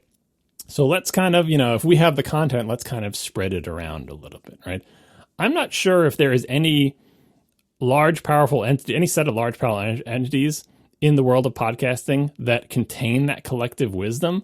But I'm hoping that either A, Spotify just literally doesn't have enough money to buy its way to that much market share, or B, the content, the things that these people need, they need the content. The people who own the content start to think at some point is it really a good idea for all of us to put in with Spotify? Like, especially if they're out there in the world, there's some big, huge, popular show like Serial or whatever, and eventually Spotify comes to them and says, hey, Serial or whoever owns you, wouldn't you like to become a Spotify exclusive and only be available on Spotify, and we'll give you umpteen bajillion dollars? I hope someone involved in that says, Spotify has really been cranking up in market share, and lots of people are listening, and people are starting to equate Spotify with podcasts. Should we do this, or should we, in the same way like the movie companies, whoever, say, well, we'd like our movies not just to be on iTunes. We want them on other services too, right? Because we don't want to give Apple all this power. Like, it's a bad idea for content creators to give a single platform a huge amount of power. Witness YouTube, which also factors into the Joe Rogan thing. That's not a great situation for creators. Yes, everyone loves the fact that YouTube lets them distribute their stuff worldwide, and it made billionaires out of big stars, and it's a great platform to get your start on. But in the end, when you look around, you realize, kind of like the App Store or anything else, YouTube owns us. YouTube owns the entire online video space, and I am at their whim. If they decide they don't want to let me monetize something or want to kick me off their platform or whatever, that's career ending for me, as it's how the career is called, quote unquote, YouTuber.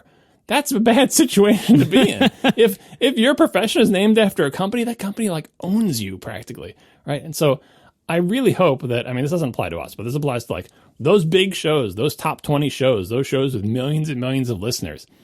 Spotify can keep buying them, starting with the number 1 and the number 2 and the number 3. But when they start going down the top 20, I'm hoping at some point somebody says, this is not good for all of us to go to Spotify. We need to play Spotify off against whoever that competitor might be. Some people suggested Apple doing this. I really hope they don't, because I like their current hands-off attitude. But I think there is sort of an immune response of the industry to this getting really out of hand for big shows.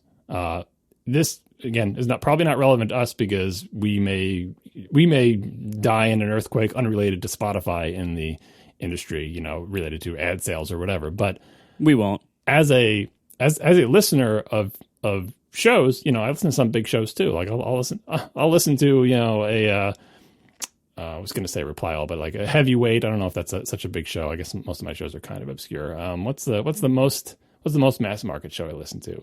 I listen to 99PI, and I actually really, really like it. Yeah, there you go. 99% Invisible. What's the one that I'm not managing to think of? I'm so bad. This American Life. Duh.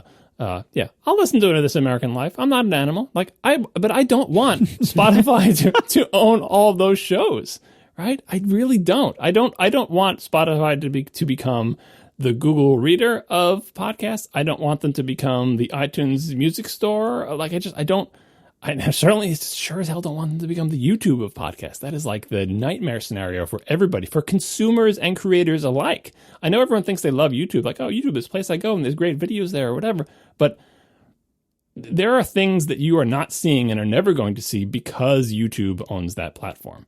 They may be things from creators that you already like, quote unquote YouTubers who want to do a thing or make a thing, but they can't because of some YouTube policy, or because it's not monetizable in the same way, or because YouTube's algorithm herds them toward. We hear this from YouTube creators all the time, that there's what they would like to make, and there's what they have to make to continue to make a living on top of YouTube's algorithm, because YouTube's algorithm favors certain things and doesn't favor other things. And if you want your video to be seen, you have to sort of fit into that mold, and that shapes content. And it was bad enough when there was 3 TV network when I was a kid. Imagine if there was just one, and it was a private company, not beholden to anybody.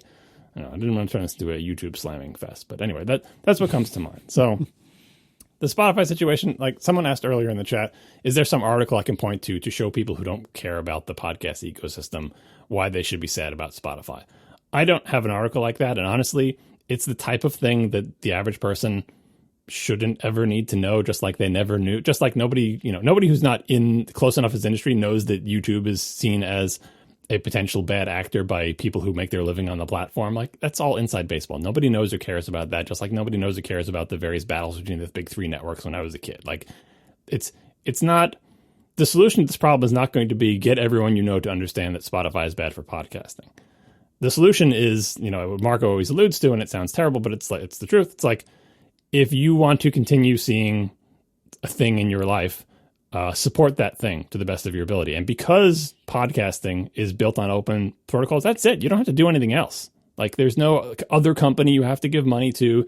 Unless you actually own This American Life, you don't have to worry about decisions about selling to Spotify. Like, you as a consumer, just, use your ears and your wallets to support the things you want to see and continue to exist, and they will continue to exist. Meanwhile, there could be a big calamity happening over there in the rest of the network, and you may be sad if suddenly you have to listen to This American Life with annoying, dynamically inserted ads that creep you out. But there's not much you can do about that.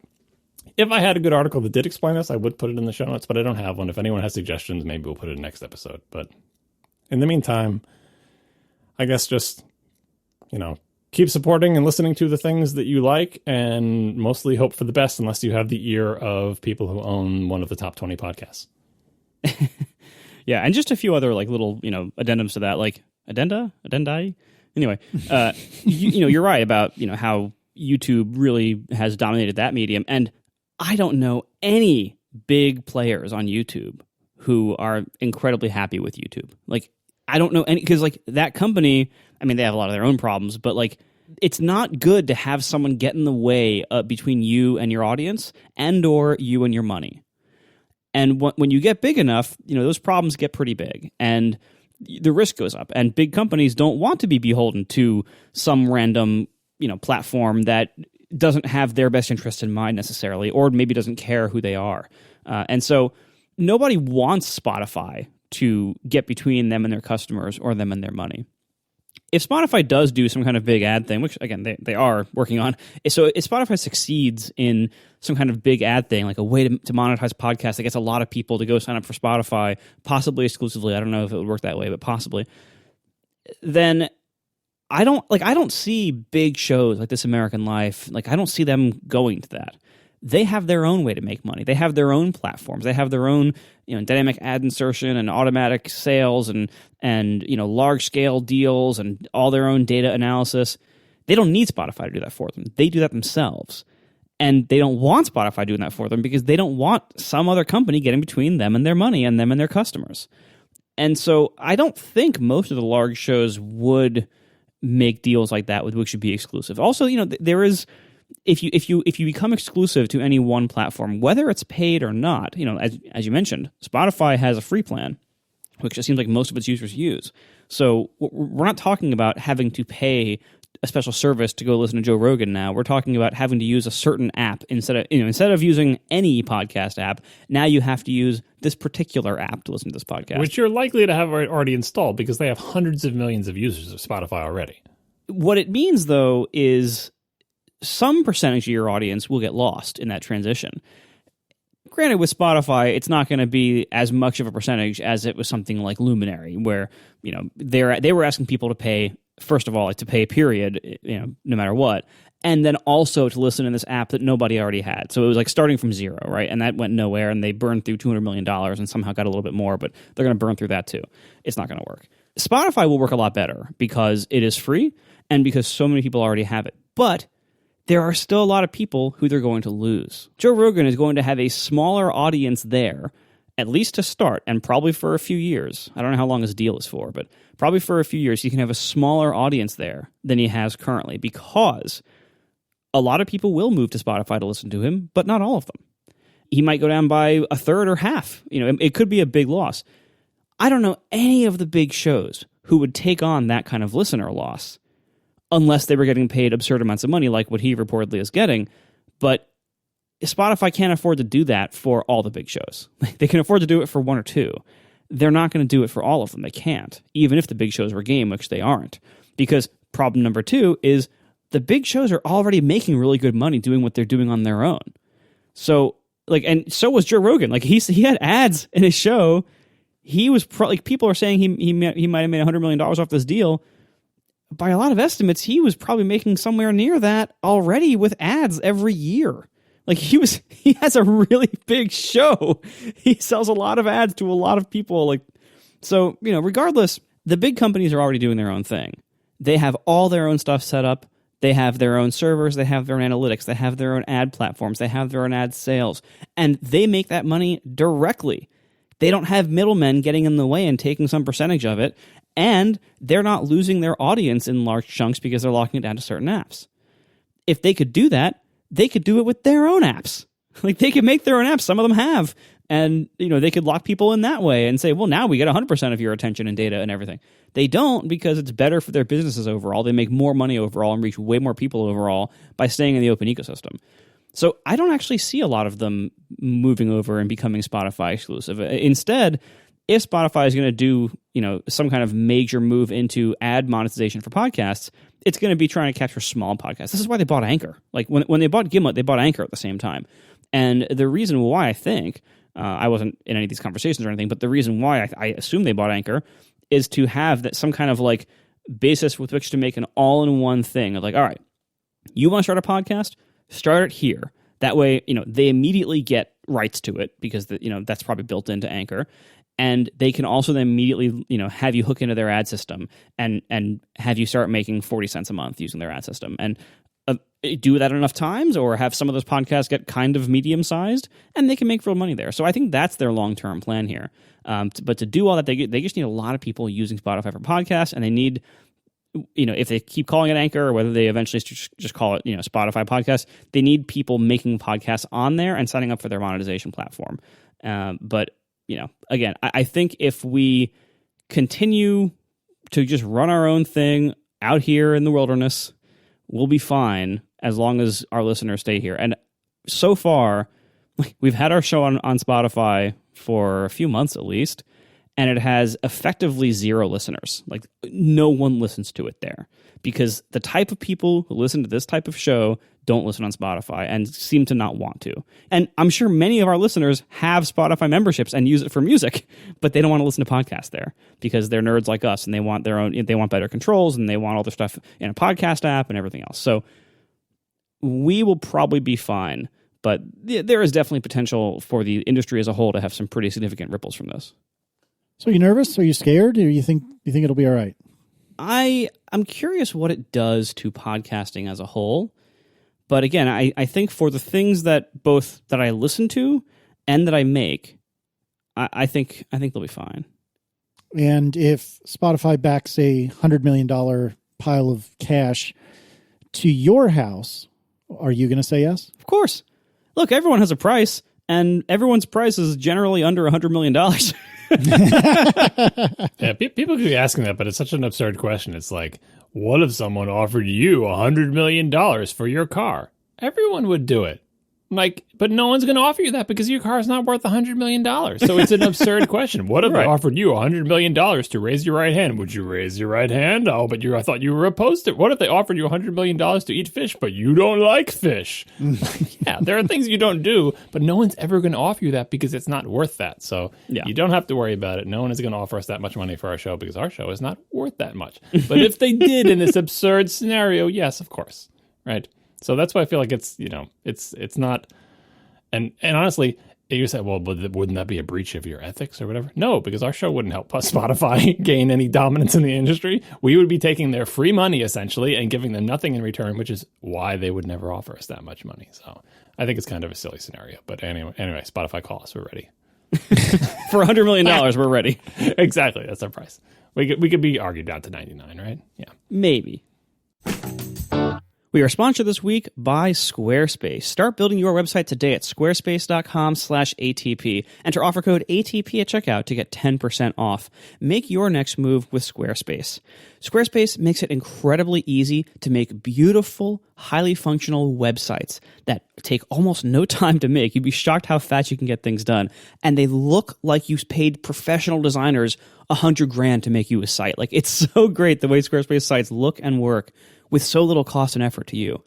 Your sites look professionally designed because they are professionally designed. Squarespace hires incredible world-class designers to make their templates, and then you can customize them to your heart's content to be whatever your preferences or your branding or whatever require. So the sites don't all look the same with Squarespace, and they add new templates over time. So if you've had a site there for a long time and you want to maybe freshen it up, make it look a little bit more modern, you can go into their preview editor and you can preview any of their new themes with one click without committing to it and see how your your site would look in it. And you can have like a quick little upgrade if you want to, and your site looks like it was redesigned with this big effort, and in fact, it took you like 2 clicks. All of Squarespace's sites are incredibly easy to build with intuitive, easy-to-use tools. There's no coding required. You don't have to know HTML or JavaScript or CSS or anything like that.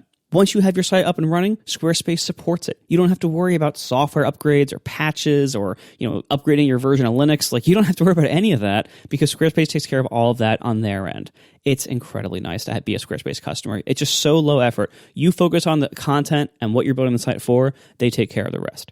You can see for yourself with a free trial at squarespace.com/ATP. When you decide to sign up for Squarespace, make sure to head back there, squarespace.com/ATP, and use offer code ATP at checkout to get 10% off your first purchase. That's squarespace.com/ATP, code ATP for 10% off your first purchase. Thank you so much to Squarespace. Make your next move with a beautiful website from Squarespace. All right, let's do some Ask ATP. Play My Jam wants to know, and I also heard this on Upgrade as well. I don't know if this was the same question or not, but Play My Jam wants to know, what clipboard managers do we use? For me, I use Alfred as my launcher, and it has a basic clipboard manager within that, and that's all I've ever really needed. John, are you using Clipboard Manager? I could swear we had this question before, but yeah, I am using one. I'm using Pastebot. I use some free open source one for a long time, but I like the Tapbots folks, and so I wanted to try a commercial product, and I installed Pastebot, and I've been using it ever since, and I'm fine with it. One thing I learned recently, this is actually ties into one of my old semi-war stories about my Mac apps.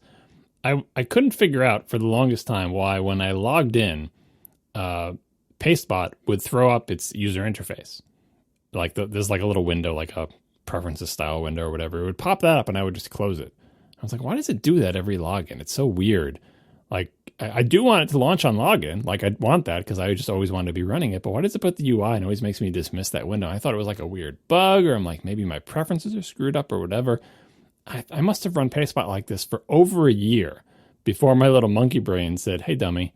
Didn't you just spend 20 minutes on a podcast explaining how there's 2 different ways that you can launch applications on login due to weird historical sandboxing things? Do you remember that show? Yeah, that was you.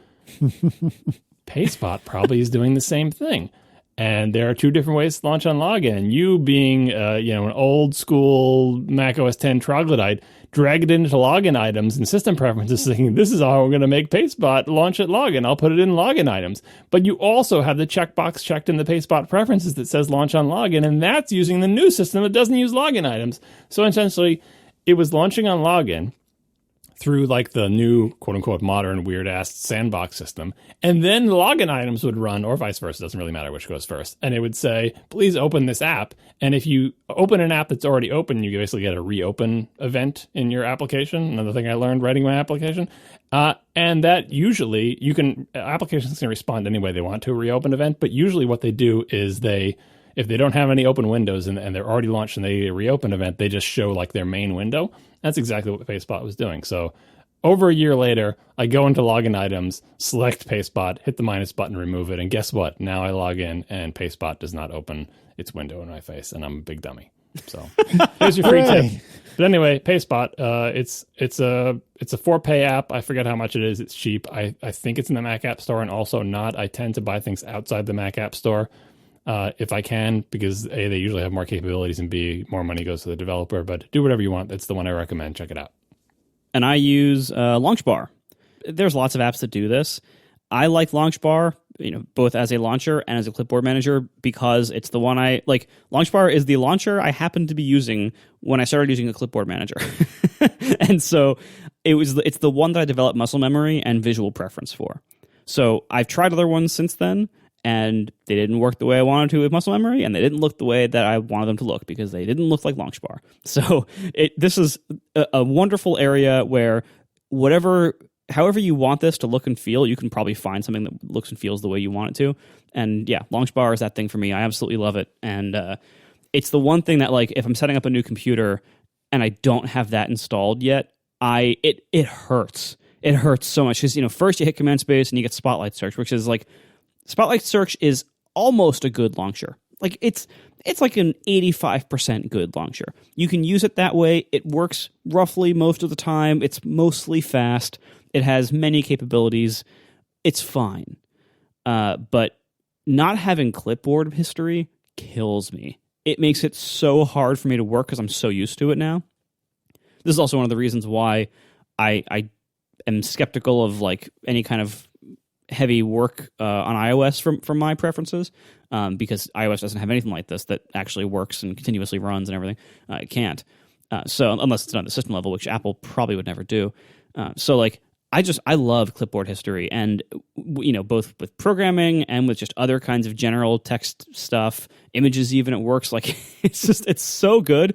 And once you get used to clipboard history, not having it is like not having a clipboard. Like it's like it feels, your computer feels so broken and so hobbled by not having it. Once you're accustomed to it, you really start to appreciate what it does for you. It's like a data loss bug. Yeah, like because if I go on a computer that doesn't have clipboard history, I will literally lose data because I will just assume I can copy and copy and copy, and then I can just paste them out later. And the thing I copied 3 copies ago is gone now. And I'm like, oh, well, don't worry. It's in the clipboard. Oh, no. Like, it's a data loss bug. Like, you get so used to it that it is destructive. Like, it's not like, oh, you just want that thing that you're kind of used to, and it's a habit that you have to change. No, it will actually cause you to make mistakes that you can't recover from because the data is gone. Yeah, like, imagine if before you set your computer up the right way, or if you were using someone else's computer, imagine if cut was just a synonym for delete. So, like, oh, I'm going to cut this thing, I'm going to go paste it over here. Wait, it's not there? That's how it feels like when you, as you're saying, like... And it was a paragraph of text you just wrote in an email, and you cut it, and it just deleted it and sent it into nowhere, and then you went to paste it, and it wasn't there. And you're like, well, can I get that back? It's like, no, it's gone now. Sorry. Yeah. Yeah, clipboard history, I strongly recommend you use it. I don't care what app you use, everyone, just use it. Use this feature somehow. Speaking of data being gone now, here's a story, an old man story from Classic macOS, right? Classic macOS did not have clipboard history built into the OS. If there were third-party tools for it, I don't really recall any of them, but I know that I didn't run them for most of the history of the operating system. And I'd find myself in situations like that, where I will have cut something from some application and then... not really been aware of it in my mental buffer, and then cut something else and realize, oh no, the thing I cut before was like a page of text that I wrote for like a school report. And it's like, that sinking feeling of like, do I have to write that whole like page of that report again? Can I write it again? You just feel like you just want to crawl in a hole and die, right? But if you are a nerd and you are on Classic macOS and you have found yourself in this situation before because you're a young and foolish child, right? All this was true for me. Classic macOS did not have, what did it not have? Everyone say it with me. Protected memory. Oh, no. Oh, no, So people sold shareware utilities that when you did that, you would launch them and cross your fingers and tell it what string you're looking for if it was text, and it would search all RAM to try to find the thing. My goodness. The thing that you had cut. And it would find it. Let me tell you, it would find it. And you'd be like, yes, there's my page of my report. And maybe the encoding would be screwed up, and then maybe you'd have like rich text stuff, but you're just so happy to have it back. And then you would copy it out of this app and paste it into a teach text document and save it. And you'd be like, yeah, you'd feel like a king of the universe. Protected memory. It sucks. You should have complete access to the memory space. Technically, you could do that on macOS too, with if you had system integrity protection turned off or whatever and did something as root. But with 96 gigs of RAM, it would probably take a lot longer. And anyway, I still remember the good feeling. It's like undeleting files on DOS, which maybe to give you PC troglodytes to use troglodytes for a second time this episode. Another thing to relate to. Do you remember undelete in DOS? Well, yeah. Well, because and there's also this works a lot very similarly to how like if you have like an SD card recovery utility, which are still a thing, it works similarly to that because you can just read the whole card and read the raw sectors and just pull out whatever data you can. But yeah, like in DOS, like the way files would be deleted in DOS was they would overwrite the first character of the file name with either a null or a question mark or something like that. It would show up as a question mark in the undelete utilities. And so, and until those blocks of the disk were written over by something else, the data was still there. And so you could just like the undelete utilities would just scan the disk for these like abandoned files that were no longer listed in the file system listings, but they were still on disk until something overwrote them, and they could recover them. And this is exactly how all those SD card recovery things work today, where like they will scan the SD card for whatever data happens to be in the sections that are like marked by the housekeeping as available, but there is still data there from whatever was written to them last. The moral of the story is use clipboard history. Yeah. All right, Luke Arthur writes, from its release, iOS 13 has received negative commentary regarding its instability and lack of readiness for prime time. Given such bad reports, I indefinitely postponed upgrading my devices. Now, with the added features like mouse support on iPad and the upcoming COVID tracking API, which actually just landed today, if I'm not mistaken, I am finally seeing compelling reasons to upgrade, but I haven't heard much lately about the issues that early adopters were having. So how are you three feeling about the OS today? Has it matured and stabilized yet, or are there still downsides to consider? For me, I ran 13 pretty early, and I think relatively early on, within the first couple of months, it was fine for me anyway. I would still say that if you're not hurting for Catalina, don't touch it. I genuinely think that Catalina is still not ready, which is really uncomfortable given that we're getting the next release next month in theory, or at least a preview of it. But yeah, iOS 13, I think you're fine. Catalina, stay away if you can help it. Marco, what are you doing? I think I'm roughly in the same boat. I've been running 13 for so long now that I kind of forgot how how good 12 was in comparison, if it was even really good. So at this point, I don't know. I will say that the bug I'm having with where Mail does not show, it doesn't correctly insert new messages. So like the symptom is on a mailbox in Apple's built-in Mail app, you might have new mail and it doesn't show up there. And what's actually happening is it's being inserted at the bottom of the list, but you can't see that from your position at the top of the list. And you can only fix it by like hitting the back button, going to like the root folder list screen, and then going back into your inbox, and then they're there because it gets resorted. So it's basically like a temporary mail data loss in the sense that you're getting new mail and you don't know it, which is a horrible bug. And it's still there in 13.5. It's been there since last like July or whatever. It's still there. I cannot believe they haven't fixed it yet. But other than that, I don't have any major problems with iOS 13. However, I agree with you. Catalina is still really just sloppy. Like the things I thought would be annoying about it, like all like the permissions dialogues, those have proven to be only mildly annoying with things I do. You have an annoying first few days as you have to approve everything for the first time it launches, and then it's mostly fine after that. Like, you don't see a lot of those boxes too often. The things don't get in your way too often.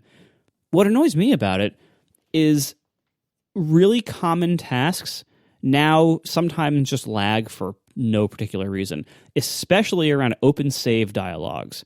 I don't know what this is. I don't know if it's like some weird new iCloud thing or what, but open save dialogues are just slow. Hiding and showing apps sometimes is just slow. Like there's like a little half-second lag when you try to hide or show something, or a little half-second lag when you display an open save dialog that wasn't there before under what was last Mojave, whatever it was.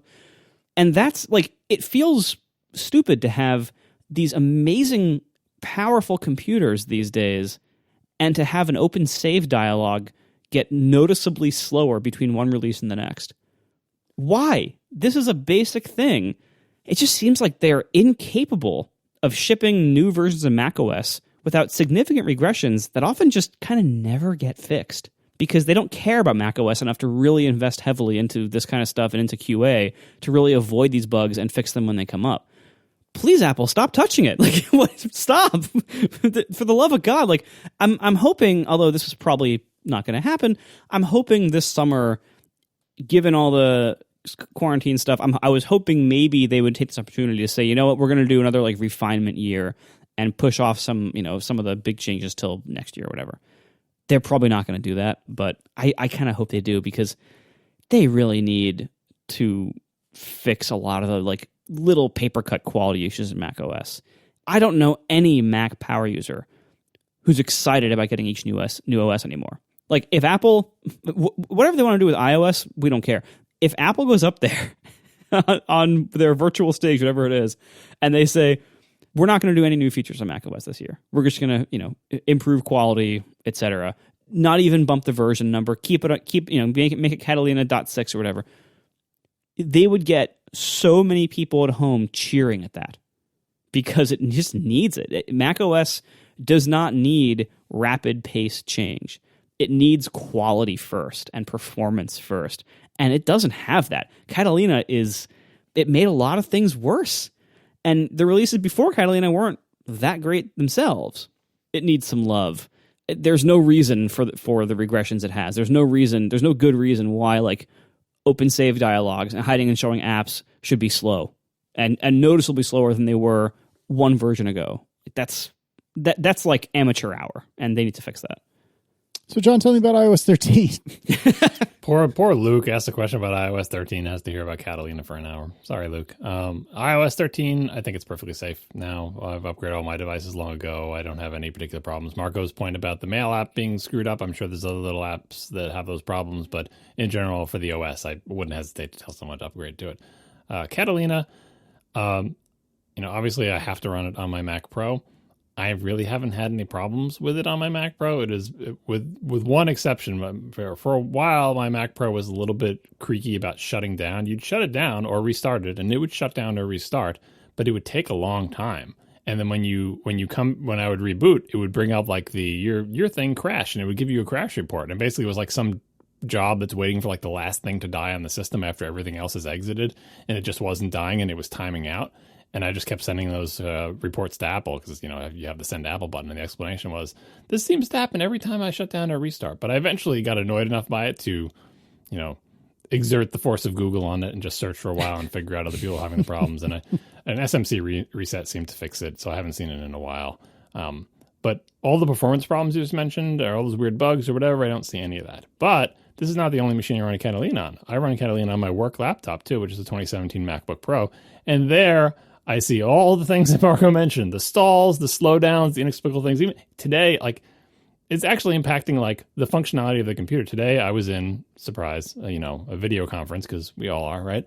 And I had the thing zoomed to full screen because it's a small laptop screen, and I needed to see a document someone was sharing in some blurry little thing. So zooming the app to full screen was the way to quickly get the document, right? And I knew I was going to be up next to talk about a thing, and I went to minimize the full screen window so I could see some other document that was behind it that I needed to reference when I was talking about what I was going to talk about. And so I went up to the top and I hit the cursor against the top of the screen, and the little title bar came down, and I hit the little green widget to unfull screen the window. And I should have known because it's been like this forever, but Catalina, for whatever reason, after I've been running it for a while, takes like 30 seconds to be responsive after I hit that button. I hit the button and then you can just sit back and wait and just look at a stopwatch. 30 seconds, 60 seconds. While this is happening, everything is working. People on the conference call are saying, John, are you there? Are you talking into the mute or whatever? And there's literally nothing I can do. I can't click on anything on the screen. The computer is totally unresponsive. There is nothing happening on the screen. I just got to wait it out. So I had to sit there like a chump waiting for my window to go out of full screen mode for a long time. 30 seconds is not an exaggeration. They thought I had fallen off the call, or I was talking into mute, or had left the room or something. But no, I'm sitting there impotently staring at my screen, waiting for the computer to become responsive again. And as soon as, finally the screen changed and my window's minimized, I immediately hit unmute and had to try to briefly explain what the hell just happened. That didn't happen in Mojave. All that sort of slowness and pausing for inexplicable reasons, and the open save stuff, and the moving files in the Finder, throwing up a beach ball, which I did see a couple times on my Mac Pro but haven't seen recently. That's all happening in spades on my MacBook Pro. So, sorry, Luke, you just asked about iOS 13. It's fine. But Catalina, I would say hold off, not just because of all that stuff, but because if there's any downsides to the current version of macOS, because the new one is ostensibly coming in less than a month, don't upgrade. My wife's iMac has never had Catalina on it, and at this point probably never will. I'm going to skip right over it because I'm not going to voluntarily do that upgrade because her computer is working fine. It seems to bring no benefit. Like, it seems like you go to Catalina for what exactly? Mm-hmm. Whatever you're going to it for, if there's any good reason, I haven't found it. I mean, the new version of Photos has some features that I like, but now that the photo library is on my iMac, problem solved, so I don't need to upgrade my wife's iMac. Yeah. It's on my Mac Pro. Sorry, I don't know what's happening to my words today. Finally, somebody with a mildly inappropriate name on Twitter wrote, what kind of backlash do you think there will be if Apple has to drop Boot Camp compatibility in order to transition the Mac to their own processors? This was interesting for me because my initial reaction is nobody's going to care. Nobody runs Boot Camp. But I can't tell if that's actually my own biases because I don't think I've ever run Boot Camp. I have run VMs. I used to run VMware Fusion all day, every day when I was doing work in Windows. And so I feel like less speedy virtual machines are potentially a bigger deal than not having Boot Camp. But that being said, I wonder if it's my own bias, and just because I didn't use Boot Camp, I assume nobody uses Boot Camp. So in my opinion, I actually don't think the backlash will be that bad about Boot Camp. I think it'll be worse about, really dramatically slowing down VMs. But perhaps I'm being a little myopic. Marco, how do you feel about this as someone who probably does not a lot of either except for maybe Minecraft from time to time? Yeah, I have used Boot Camp in the past. I don't currently use it because it just wasn't that interesting to me. But people do use it. It's a thing. I don't think it's a common thing. I think the need for people to virtualize Windows has decreased significantly over time, and the people who still do need to do it are probably largely doing it as virtualization, not necessarily as a Boot Camp partition. Now, there are still a lot of people who do that for games, and for gamers, the other solutions like virtualization are probably never going to be that great. Running it unvirtualized, straight up on Boot Camp, directly against the hardware is going to always be better for games. So that market, they would have a problem with it. And I don't think there's any way in hell that Boot Camp makes it through a transition. Like, if Apple goes to ARM on the Mac, Boot Camp is not going with it. There is no way. So that will be a casualty of this transition, however and whenever it happens. And I think Apple they're just going to absorb that. They're just going to say, you know what, we're no longer catering to that market that wants to, run Windows and PC games on their Macs. I don't think it's that big of a market to begin with. And I think most of those people, with the exception of John Siracusa, they're just getting gaming PCs. McKay's like, I don't know anybody who does that. Nobody runs Boot Camp. I'm right here. I spent all that time getting the Windows onto the external That's drive. right. I mean, obviously I would be sad, but like the sadness mostly doesn't come from like Boot Camp is gone. That's a secondary effect of them getting off x86. All that said, Windows runs on ARM. I know that doesn't help anybody because who runs Windows on ARM? That's a wacky thing to do. But that may be true today, not necessarily true in the future, depending on how Intel's fortunes go and depending on how AMD's fortunes go. Like things can change in, a decade or two, right?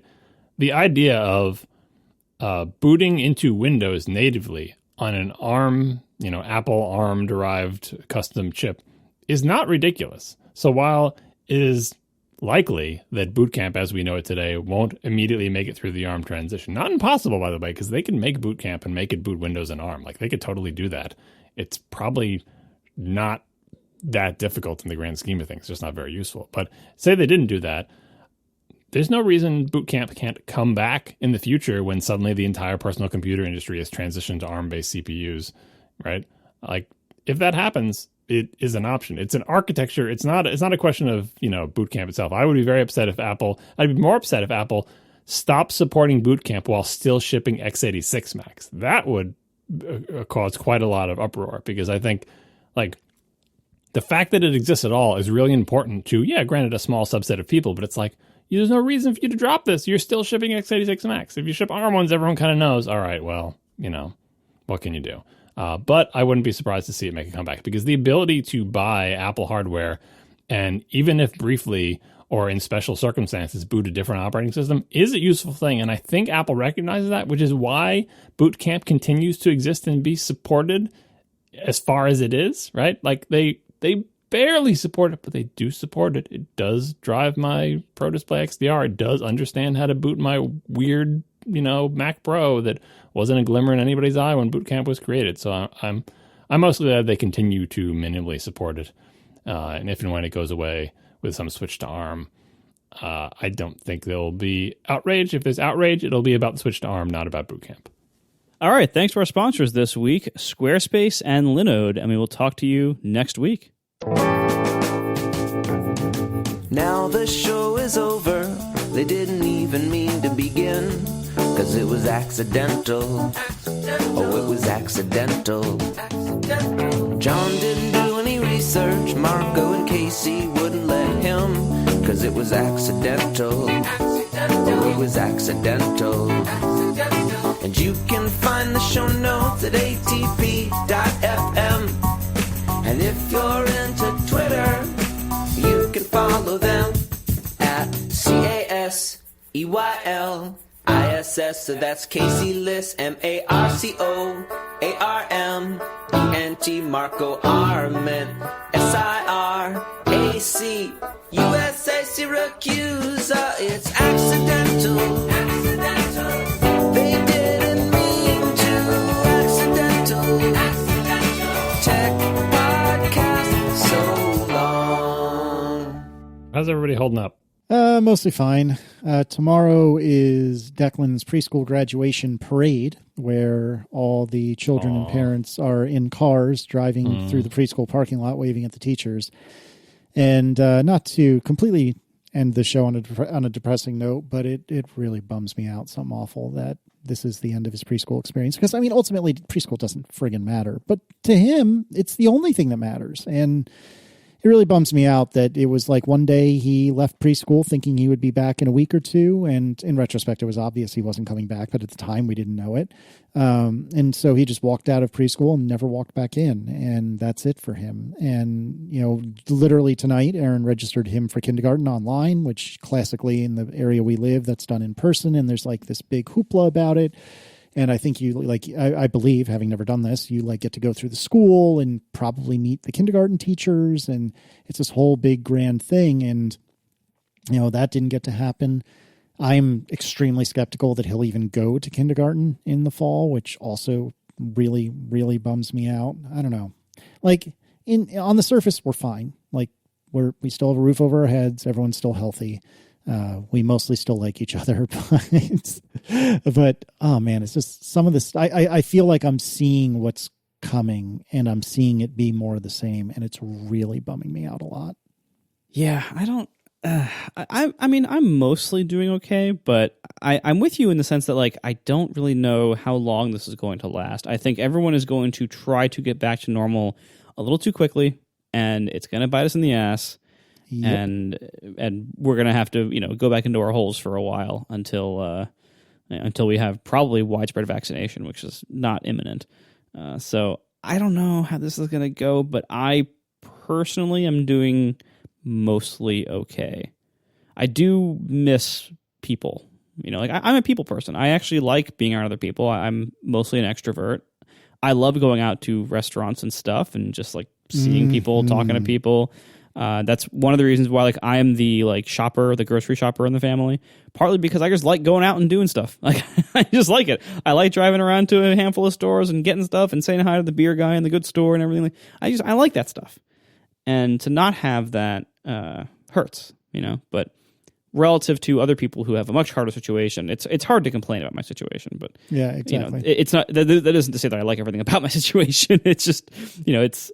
In the grand scheme of things, I'm fine. John, how about you? I'm very well equipped to live this kind of life. I'm an introvert, for sure. All right, but it's more difficult than I would have predicted. Not because of me personally, but it's the stuff that you just mentioned, Casey. So I'm an introvert. I have no problem being in the house all day or whatever, right? But the idea that everyone else in my family will also be forced to do the thing that they may not be inclined to do. That's bad. It's bad because I feel bad for them missing out on experiences. I worry about what their next school year is going to be like. I worry about, are they getting what they should be getting out of whatever developmental stage they're in? All that stuff. And that affects me. It's fine for me to be okay with it, but I'm not in this alone. And so I spend a lot of time worrying about all that type of stuff. And then, of course, if for the people who aren't, accustomed to that or having problems with it, we're all in the same house, then people get grumpy and it's just you go a little stir crazy, and then people want to rebel against the strictures, which is also not a good thing. So you got to talk people off those ledges, and it's just it is a more fraught situation. And then during all this time, and I mentioned this on whenever I talked about it last, during all this time, I am fortunate enough to continue to be employed, which is excellent. I endorse the idea of continuing to have an income. But it means that I haven't had a day off. I've just been working, right? And so all the other things that I mentioned, boo-hoo me, you still get a job. But it means I do have to continue working. And so I put in today for vacation, which was because normally, summer I had a bunch of vacation scheduled. I save all my vacation days during the year to spend them in the summer mostly because that's when I like to be out and about. But all my vacation got canceled. And so I didn't have any things. And it occurred to me like last week, like I should take a vacation, which I don't understand what that would even be. It mostly just means not quote unquote going to work, which means not, logging on to work and working remotely. But I feel like I need a vacation. I know, it's nice to be able to be in that situation. But anyway, I put in a vacation. I am taking a vacation on WWDC week, as I always do, even though I'm not actually going to WWDC. But you know what? Not having to work and just being able to veg out in front of a live stream of whatever the heck Apple's going to do and then talk about it on a podcast, that's going to be my vacation. So, like, one of the things I've seen a lot of people mention is, like, what are we even looking forward to? Now, I personally have something to look forward to, along with all my fretting about, next school year and kids going stir crazy in the summer and all their camps being canceled and everything. I'm looking forward to my vacation, and I'm looking forward to WWDC, and it'll be weird, and we'll still have all the kind of same stresses that we have, but I'm hoping that we'll get fun announcements, and I'll get to watch them on my big fancy Mac Pro.